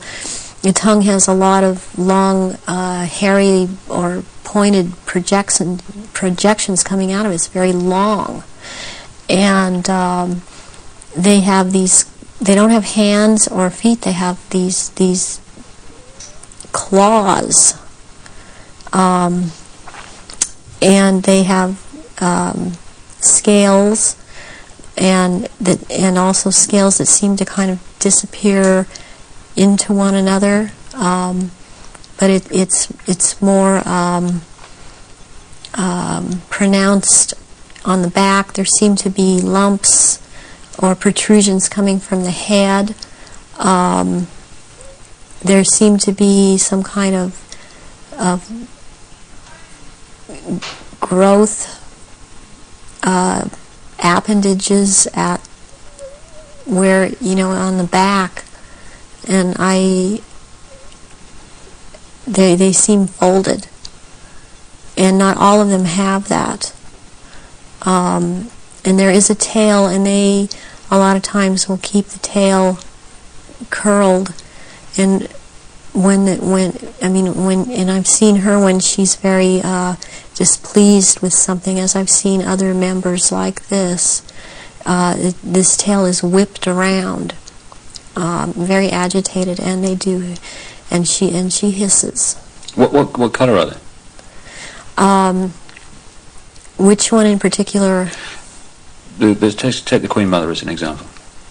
She's kind of a beige color on the underside, and by the time you're going up around to the back and the tail and the top of the head and on top of the nose, snout, whatever, it's coming to a very they're dark speckles or large speckles of dark browns, and the eyes usually they're large. They look like they're very round, and they look like they're coming out of their sockets, and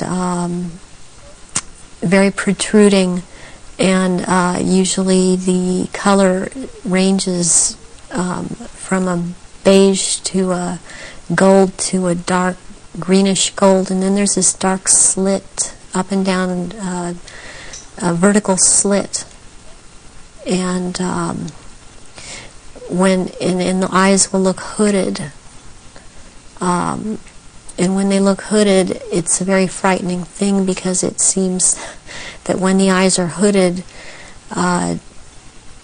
they're about to do something. What do you mean by hooded? The lids come down, and it's almost, I guess it would be the same thing in a human as an expression of someone's got an idea. And how tall are they when they shapeshift? They're just about 7 feet tall. Some are a little shorter, or to a foot shorter. Some are a little bit taller than 7 feet. So what would the Queen and Prince Charles look like in their reptilian form? As to height? As to general appearance?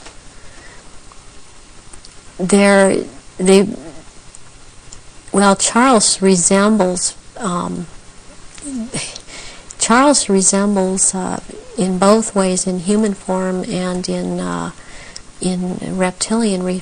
He resembles Pindar. He's shorter, though, in reptilian form than Pindar, but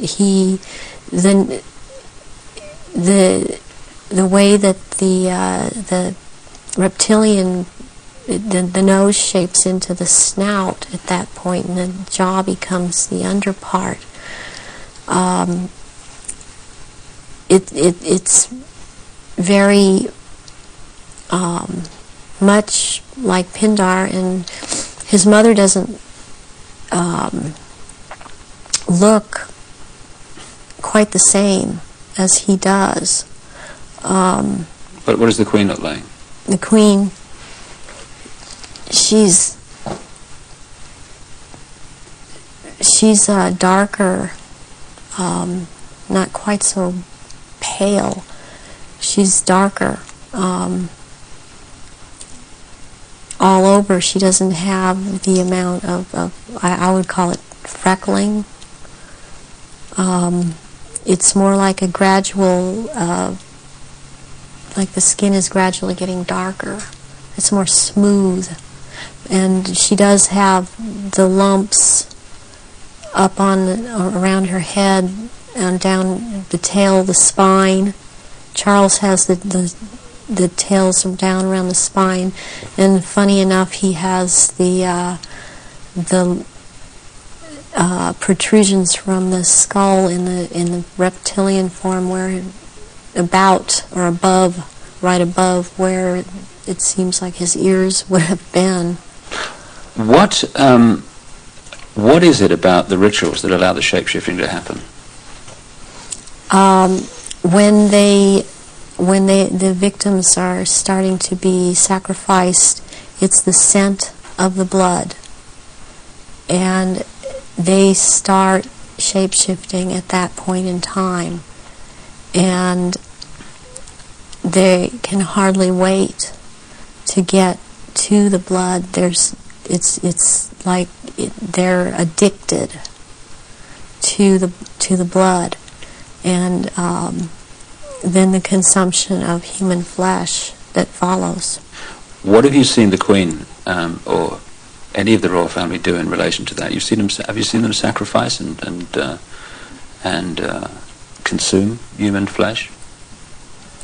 There are certain times when they will actually do a sacrifice, or there will have been someone doing a sacrifice, and it's not happening fast enough for them.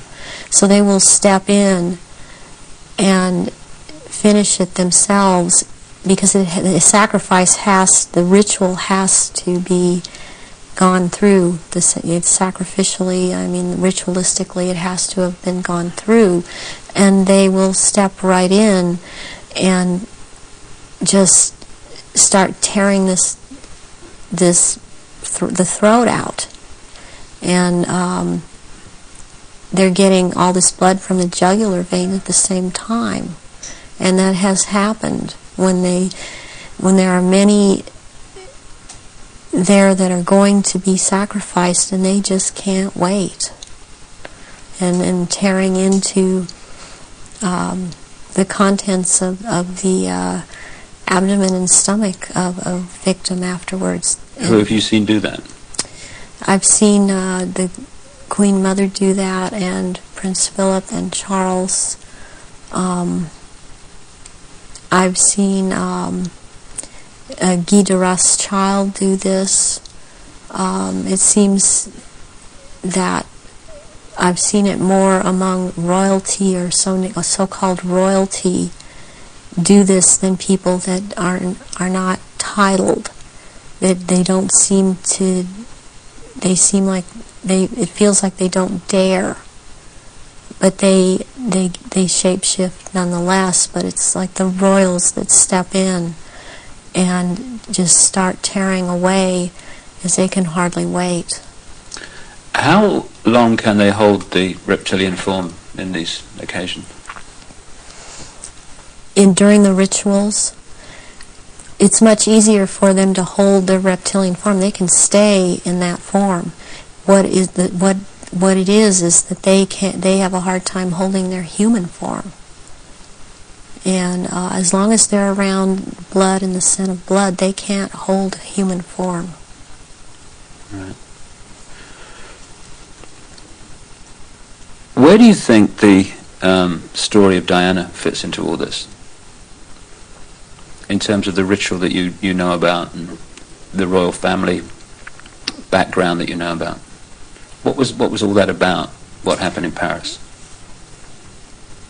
Diana was a ritual sacrifice because she's named after a goddess, Diana. She was chosen from before birth for the purpose of which she served. I understand and very well, and am very empathetic towards Diana, because in a way it parallels what happened to me, to have served your purpose, had 2 children, and then be tossed aside. And to her horror, though, she obviously never attending a ritual, she knew something was happening, and she knew what was going on, and could not be trusted to be at a ritual anyways. I don't think that Diana would have attended a ritual. I don't think that they could get her to cooperate in this because she actually saw for herself that this was going on after she married Charles. Was there any way, when Diana was married to Charles, without attending a blood ritual, that she could have seen him or one of the others become a reptile? They have a tendency when they're asleep to shapeshift, and not. They have to consciously hold their form, and when they're asleep, they have a tendency to not hold human form and to shapeshift into reptilians, and there could be other things that happen. I'm thinking about the times that Diana would have gone through a menstrual period. Well, that would have also really triggered some of these people in the royal family that are reptilian around her to want to shapeshift, or any woman, any human woman in that household that would be having a period, that scent of blood would tend to cause a momentary shapeshift. What was the whole, what appears to be a ceremony surrounding her assassination? What was that about? The rumours that she was pregnant, the Egyptian Dodi Fayed, and the place where it all happened, which is an ancient sacrificial site to the goddess Diana. How does all that fit together in the rituals that you know about? Okay, the crown aspect of the goddess is Hecate, and the day of Hecate is on August 13th. And what is very prevalent in this with the Illuminati and what they've done with the Druidism and other and Egypt, the Egyptian religions, is they like to mirror the numbers. And so as like, for example, with the goddess Isis, her number is 18. When you mirror it, it's 81, and that is the number of the sister of Isis, Nephthys. And Nephthys was considered the evil sister to Isis. With Hecate, what I think happened here is that she was sacrificed, and it was a very important sacrifice because 3 people died, and it was a picture of the triad of Isis, Osiris, and Horus to them. Horus being the unborn child of Dodi Fayed that Diana carried, and was 3 months old, which is another very important fact, a number that's important to them, to be 3 months old. Sacrificial babies are taken in utero at 3, 5, and 7 months. And when I heard about this was a deal that I understood now had gone down. And she had to die in that tunnel because that tunnel's the passageway for Diana, the goddess. And she died at the 13th pillar again because of Hecate. And she died on the 31st because it's the mirror image of 13. And my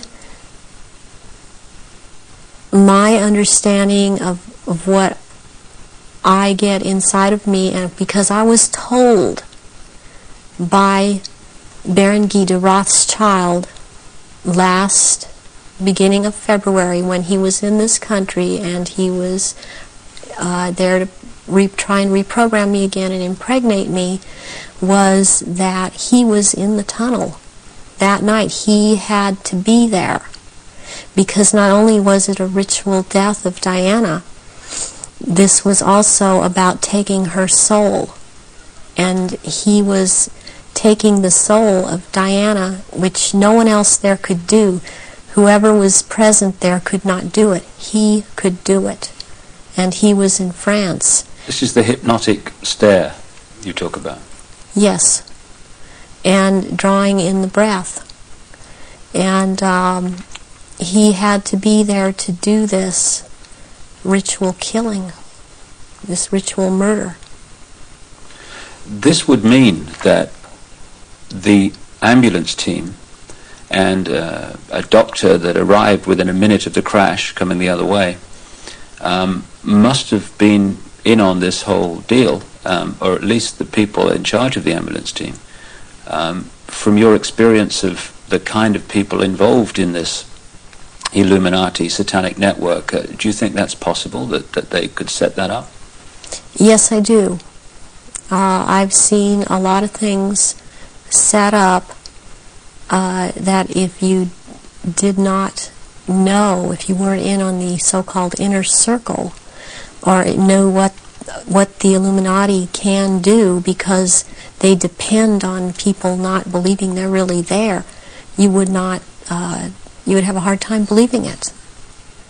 That this has been such a secretive group and worked in such insidious ways to infiltrate and control. And there are so many unanswered questions they don't seem to be able to answer about Diana that keep coming up, in spite of all the reports that come out, because there are people that don't believe what they're hearing. What would have been the purpose of creating such a clear and definite ritual in the assassination of Diana? What would be the purpose of that when they could have killed her in another way? Because it had to be done as a ritual, because they were going to take her soul. And it had to happen in the tunnel. It had to happen that way. It had to happen in that year. And this is all, there's all a timeline to all of this. There's been many rumors that she was pregnant, but as I understand it, one of her friends says that that was not possible, because she knew that very shortly before she'd had a menstrual period. Is it possible to be pregnant and for that to still happen? Yes, it is. This happened to me. I was impregnated with one of my own fertilized egg that was fertilized by the sperm of Pindar, and he sent Guy de Rothschild to impregnate me in this manner. And I was impregnated in October of '94. I had periods up until February when it was discovered, and they seemed normal, not light.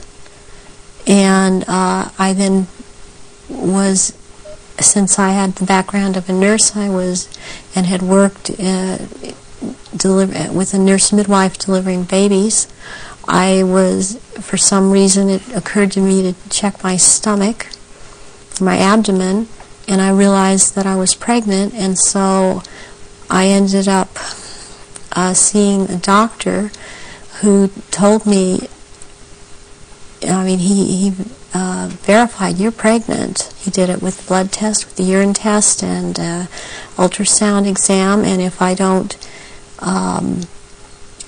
do an abortion on you tomorrow, you're going to have to go through a different type of abortion, which probably would have been a saline abortion.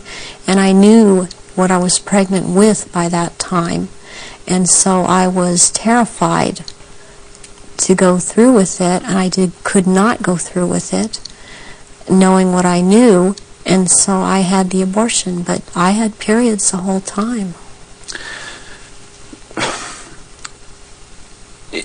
You were impregnated at the point that it happened without you having any knowledge of it. No, I did not. Is it possible that that happened to Diana if she was, as the evidence that I've looked at suggests, also mind-controlled and a multiple from the early part of her life? That is definitely more than a probability. The thing about being multiple or dissociative identity disorder is that the host person doesn't know that they are, but they have missing time, but then they have amnesia for the missing time. They don't realize they're missing time. They don't realize things are happening to them. They show up, pregnant. They show up with marks on their bodies. They don't know, I think I must have bumped myself, and that's not actually how it happened. Or they have needle marks on their body when they've been gotten a hold of and drugged. And it's only when they start to realize something's not right and they try and make a timeline and try and account for their time, they realize there's so much they can't account for that they simply took for granted. Oh, I was out shopping, or I was at this person's house, or I was over there. Then they realize they don't have a timeline for any of these things. Do you think that Diana's two children were Prince Charles's children? I do not believe that William is. I've heard that he was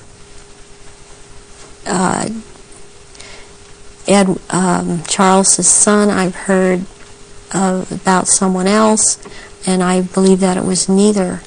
I believe that this child of Prince William is the son of Pindar, and she was impregnated, and she did not realize that. When you look at the ritual nature of all that, you've got Osiris, it would seem, symbolized by dirty fire. You've got Isis, symbolized by Diana. Presumably the baby, quite obviously, symbolizes Horus in Egyptian legend and ritual. Why create that in a tunnel in Paris at that time? What was it designed to do, to symbolize or whatever? It's to symbolize, it's part of symbolizing getting the world ready to recognize the Horus that is about to come upon us in the year 2000, as the year 2000 is the age of Horus and Osiris reborn. And there's a sacrifice involved. And the sacrifice is the mother, and the sacrifice is this child. And yet it involves another child who yet lives by the same mother. And you're talking about William? Yes, I am talking about William. What would have happened to Diana in your experience of the ritual, and what would have happened to the unborn child after the events in the tunnel in Paris? That Diana left the tunnel dead. She didn't leave that tunnel alive. That ritual, she had to die in that tunnel, and they had to take her soul in that tunnel, and they had to take the soul or developing essence of the unborn child.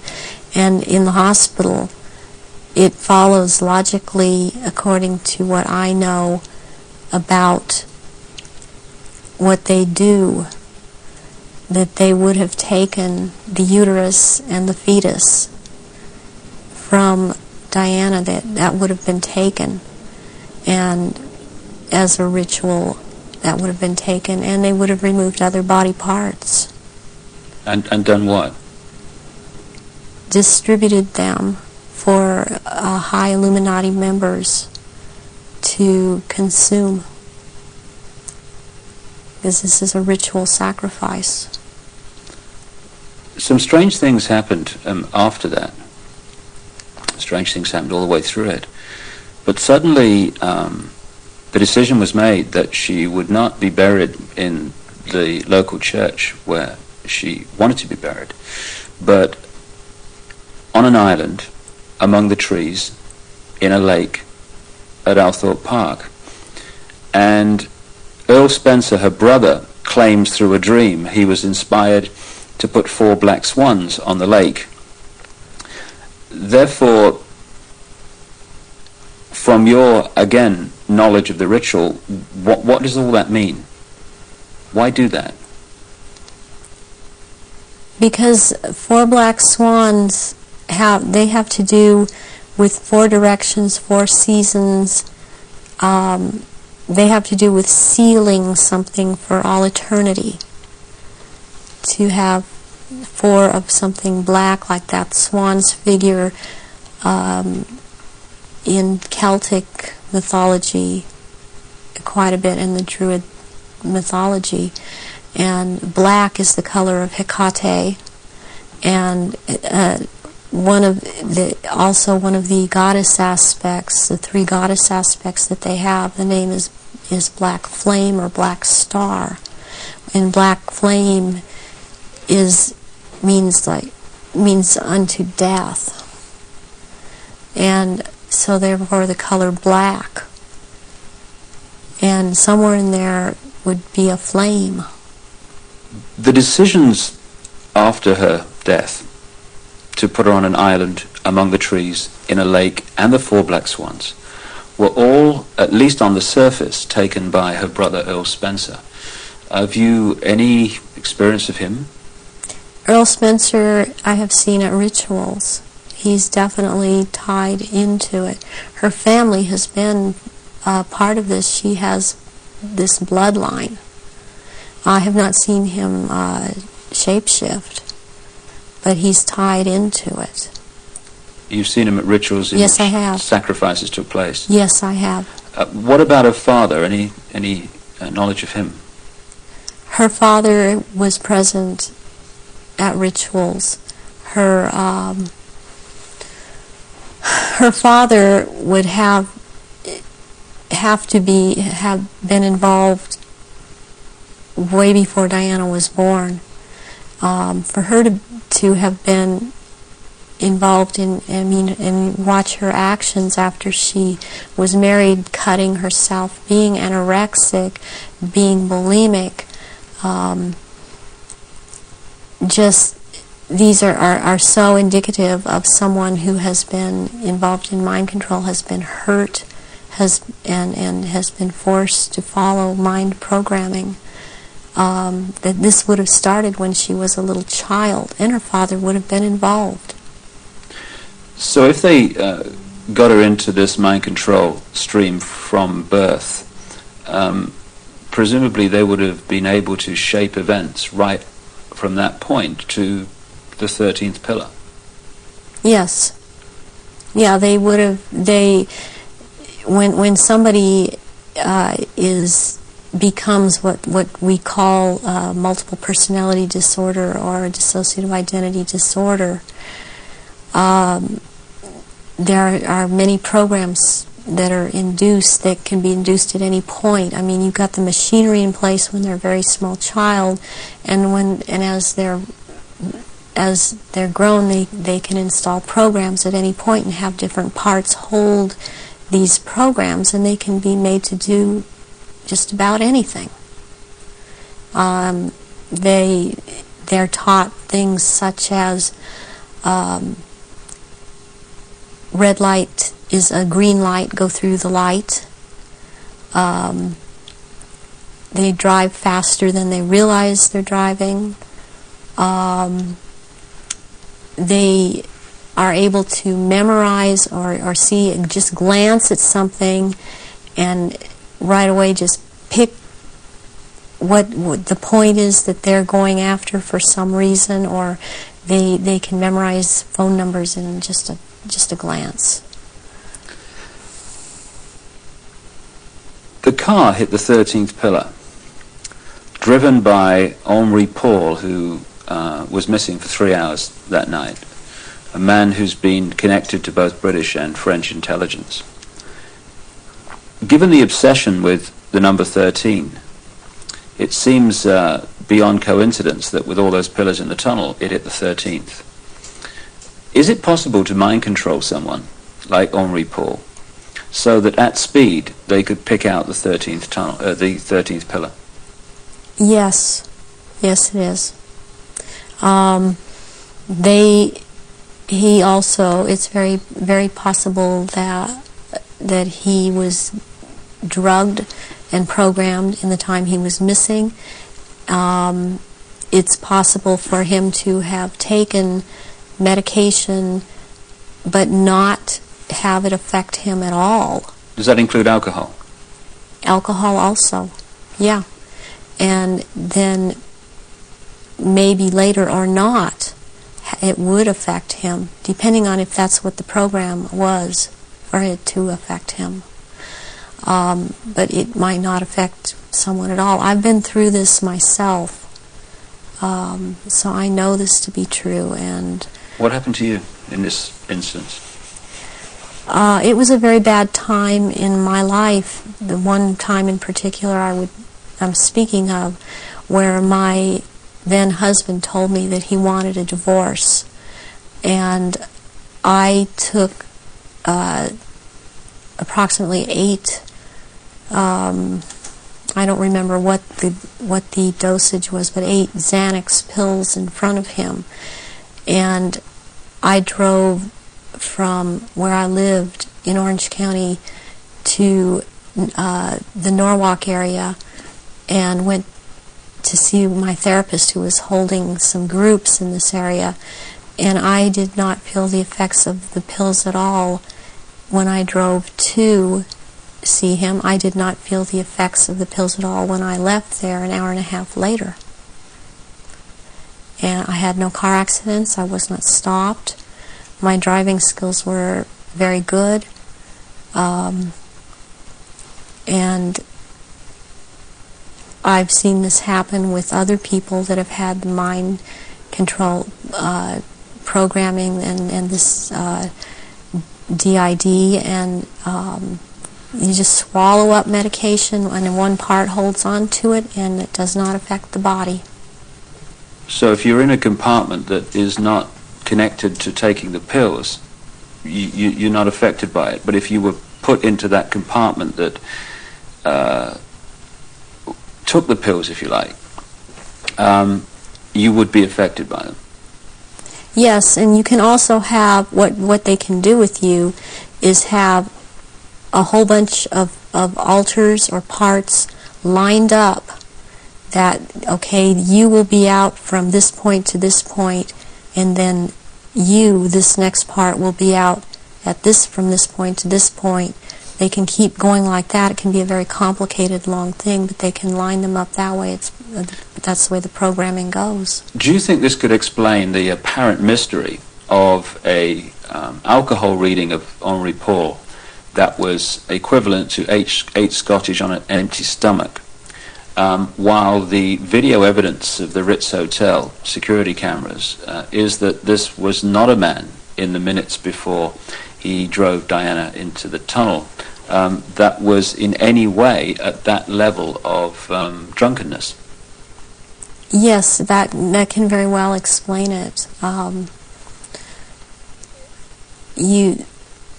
With this kind of mind control programming that they do, once you go into that mode that they want you in, you can be hurt and in a lot of pain, or you can be drugged to the gills, or have drunk too much, and you appear to be in no pain at all, appear to be perfectly with it.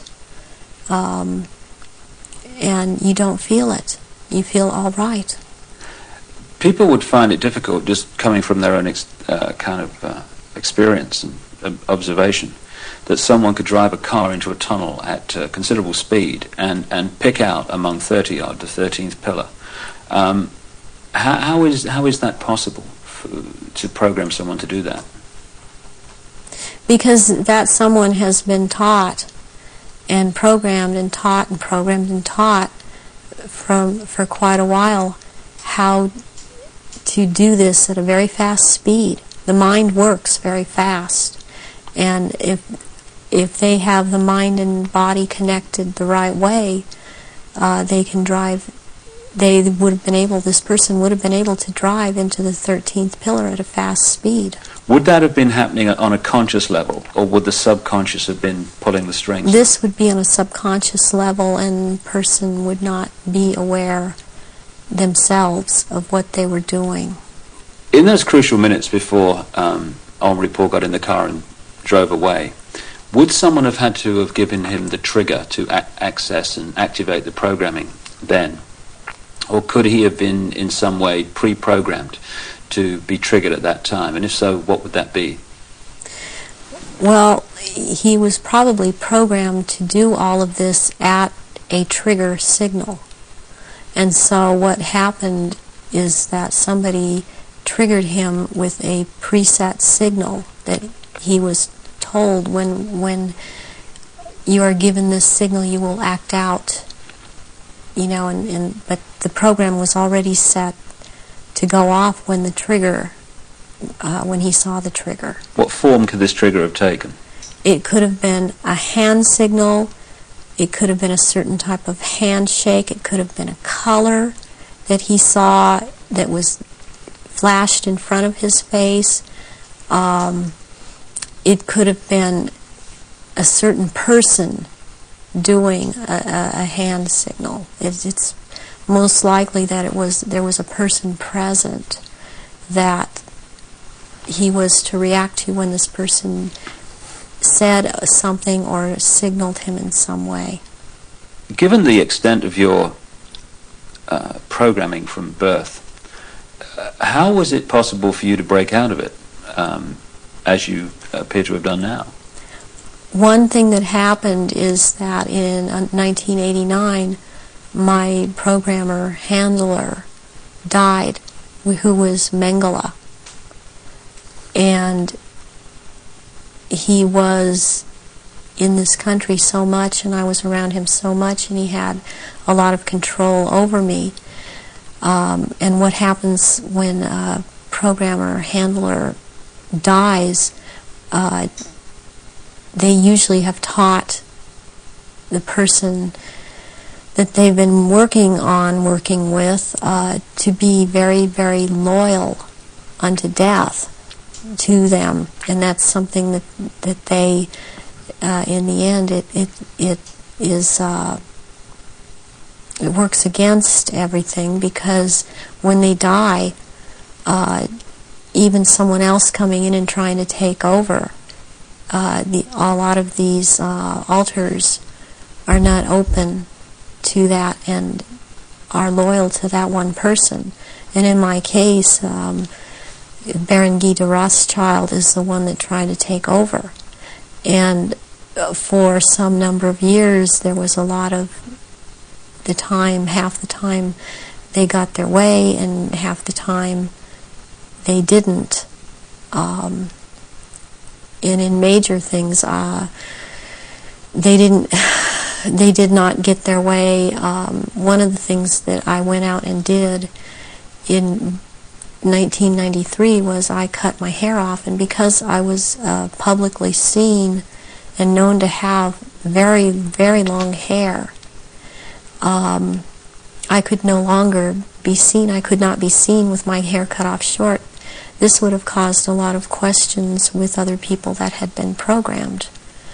And they still tried to carry on with other parts where I wouldn't have to be publicly seen, because they still consider me to hold this status. And they still consider me their property. I was always told I was their property. One question that people would ask is, given all that you know, why don't they just take you out? They still have plans for me, and this was told to me just a few days ago by someone else who has spoken with Baron Guy de Rothschild that they have plans for me, and they plan to try to have me back because of the psychic abilities, and that is not going to happen. In the little bit of tape we've got left, could we just turn the subject to the jury you've got to your left there? What is that? Was that part of the rituals that you were involved in? The first one, this is a child's ring. It is a 14-karat gold white, or 14-karat white gold ring with a diamond in the middle of a hexagram, or a hexagonal shape, and it looks like a hexagon if you were able to look closely at the diamond. This was returned to me by my ex-husband, who told me, well, this was in your daughter's clothes. And this was a message to me, and it was a trigger to me for him to do this. Very well, any high-ranking survivors that I have talked to that know of this ring know that it's from Mothers of Darkness. And it would be very unusual. I mean, I don't know of anyone else that has a ring like this in their possession at this point in time.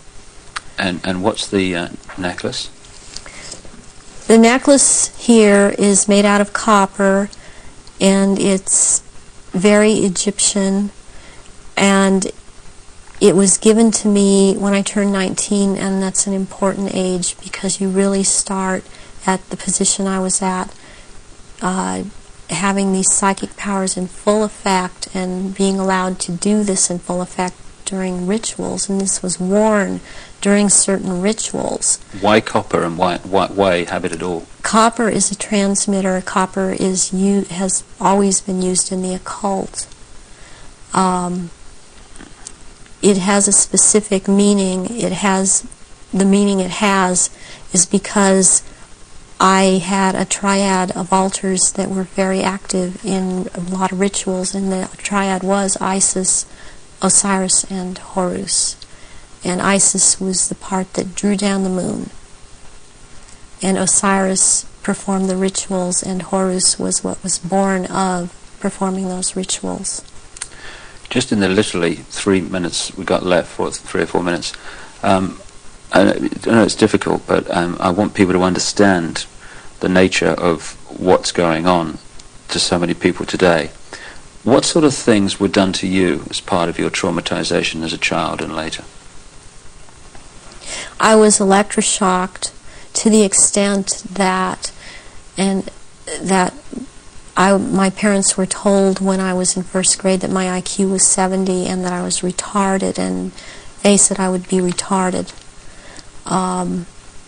I always had trouble in school because I missed so much school. My school records are missing. They've just disappeared. I have medical records that are missing. My birth certificate appears to have been tampered with. I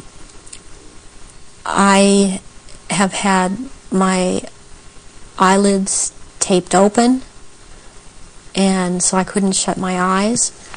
I have been electroshocked. I've been put into a narcoleptic sleep and had earphones placed over my ears and had messages repeated and repeated for days. I've had drugs injected into my body so that my nerves were just like on fire, and then they would just touch me. Since I wasn't allowed to have marks on my body, they couldn't use a cattle prod on me, but they do use cattle prods on people in torturing them, and they do use electrical stimulation to the genitals and also on the teeth. and they like to inject between the toes and under the fingernails and up in the gums. I've also had some kind of scarring done up through the roof of my mouth all the way up to the brain stem back here that gives me a photographic memory. And I have calcium blocks around the pineal gland that seem to be perfectly spaced and even, and it's very, very curious. The doctors can't seem to come up with a reason for that. I have been programmed to be anorexic, to be bulimic. For the government programming, since I was also used by the government in this country, I was programmed to cut my arms if I started to remember, which I was punished for by the Illuminati, as I was not to have these marks upon myself. I was made to eat my own feces as a little child. I was made to drink my own urine. I was not allowed to go to the bathroom. I was placed in a sensory deprivation tank. I had my shoulders, my knees, my toes, and my fingers, my elbows dislocated and then put back into place when they wanted me to be traumatized. I've repeatedly had phone calls of tones coming over my phone, and tones that you can't make by pressing telephone buttons, tones that sound like sonar sounds from a submarine, tones that sound like they were made by some type of instrument. And I have had directed energy used on me, ELF, low frequency electric waves used on me, microwave energy. And this in turn has created two different, would hear one tone in one ear, one tone in a different tone in the other ear. It creates a third tone. They're called tritones. They change the electrical activity of your brain waves and to put you in the state they want you in.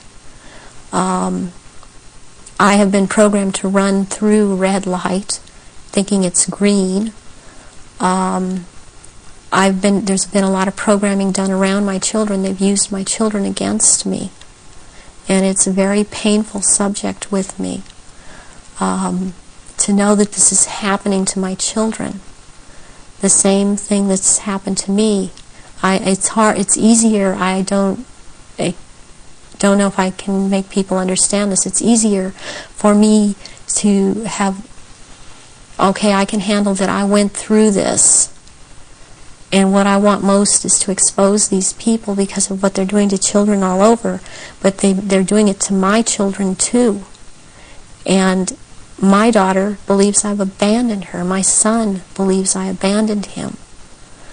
And they don't have hope when they're children. They don't have hope when their mother's taken away from them and they're told that their mother just left them.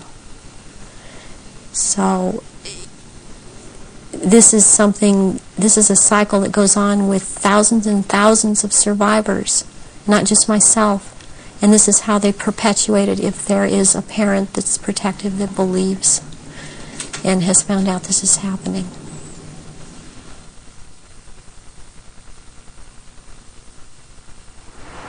The astonishing revelations of Arizona Wilder, a very, very brave lady who's chosen to stand up and be counted. And only by enough people doing that is this nonsense and this manipulation going to be brought to an end, as it is in the next few years. Well, we've come to the end of our little tour of the centre of global control, and we're here now outside the Houses of Parliament in London, the so-called mother of parliaments, because of course it has provided the blueprint for so many other so-called democracies all around the world. When in fact it's just another vehicle for the one-party state that is relentlessly turning out legislation advancing this global centralization agenda. Not a place of democracy at all, a place for legislating the agenda into reality. Well, you've heard the information and possibly read it in The Biggest Secret at greater length also. The question is, what are we going to do about it?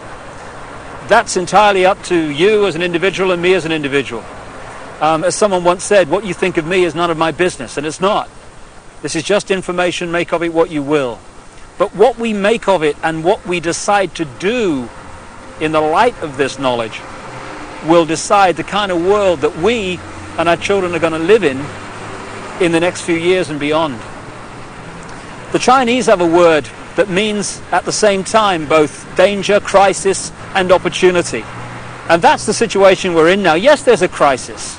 Yes, there's a danger of this global fascist state becoming reality, but it's also an opportunity to wake up and make the change that will turn this planet from a prison into the paradise it once was and the paradise it will become again. And that is about choice. Choosing what we do as a result of what we know. And I quote in my books a number of times an American comedian called Bill Hicks, a genius in his way, very angry man, but a very brilliant man, a very profound man. And he described life in this way. He said, life's like a ride in an amusement park. And when you go on it, you think it's real, because that's how powerful our minds are. The ride goes up and down, round and round. It has thrills and chills, and it's very brightly colored, and it's very loud, and it's fun for a while. Some have been on the ride for a long time, and they remember, and they come back to us and they say, hey, don't be afraid ever, because this is just a ride. And we kill those people. Shut him up. I've got a lot invested in this ride. Shut him up. Look at my furrows of worry and my family and my big bank account. This has to be real. It's just a ride.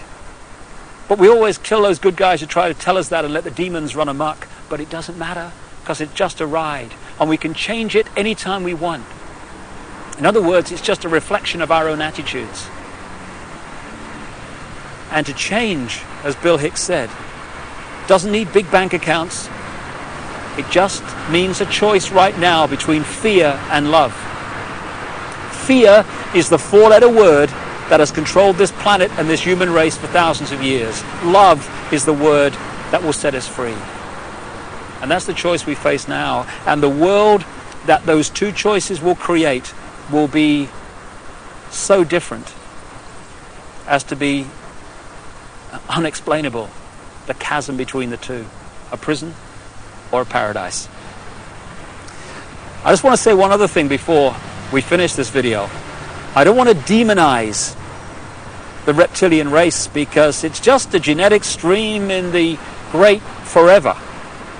I'm talking about a small number of this reptilian race that is behind this manipulation, not the race in general. And indeed, many of the reptilian stream, both in physical bodies and in other dimensions, are working now to help humanity win their freedom, win our freedom back.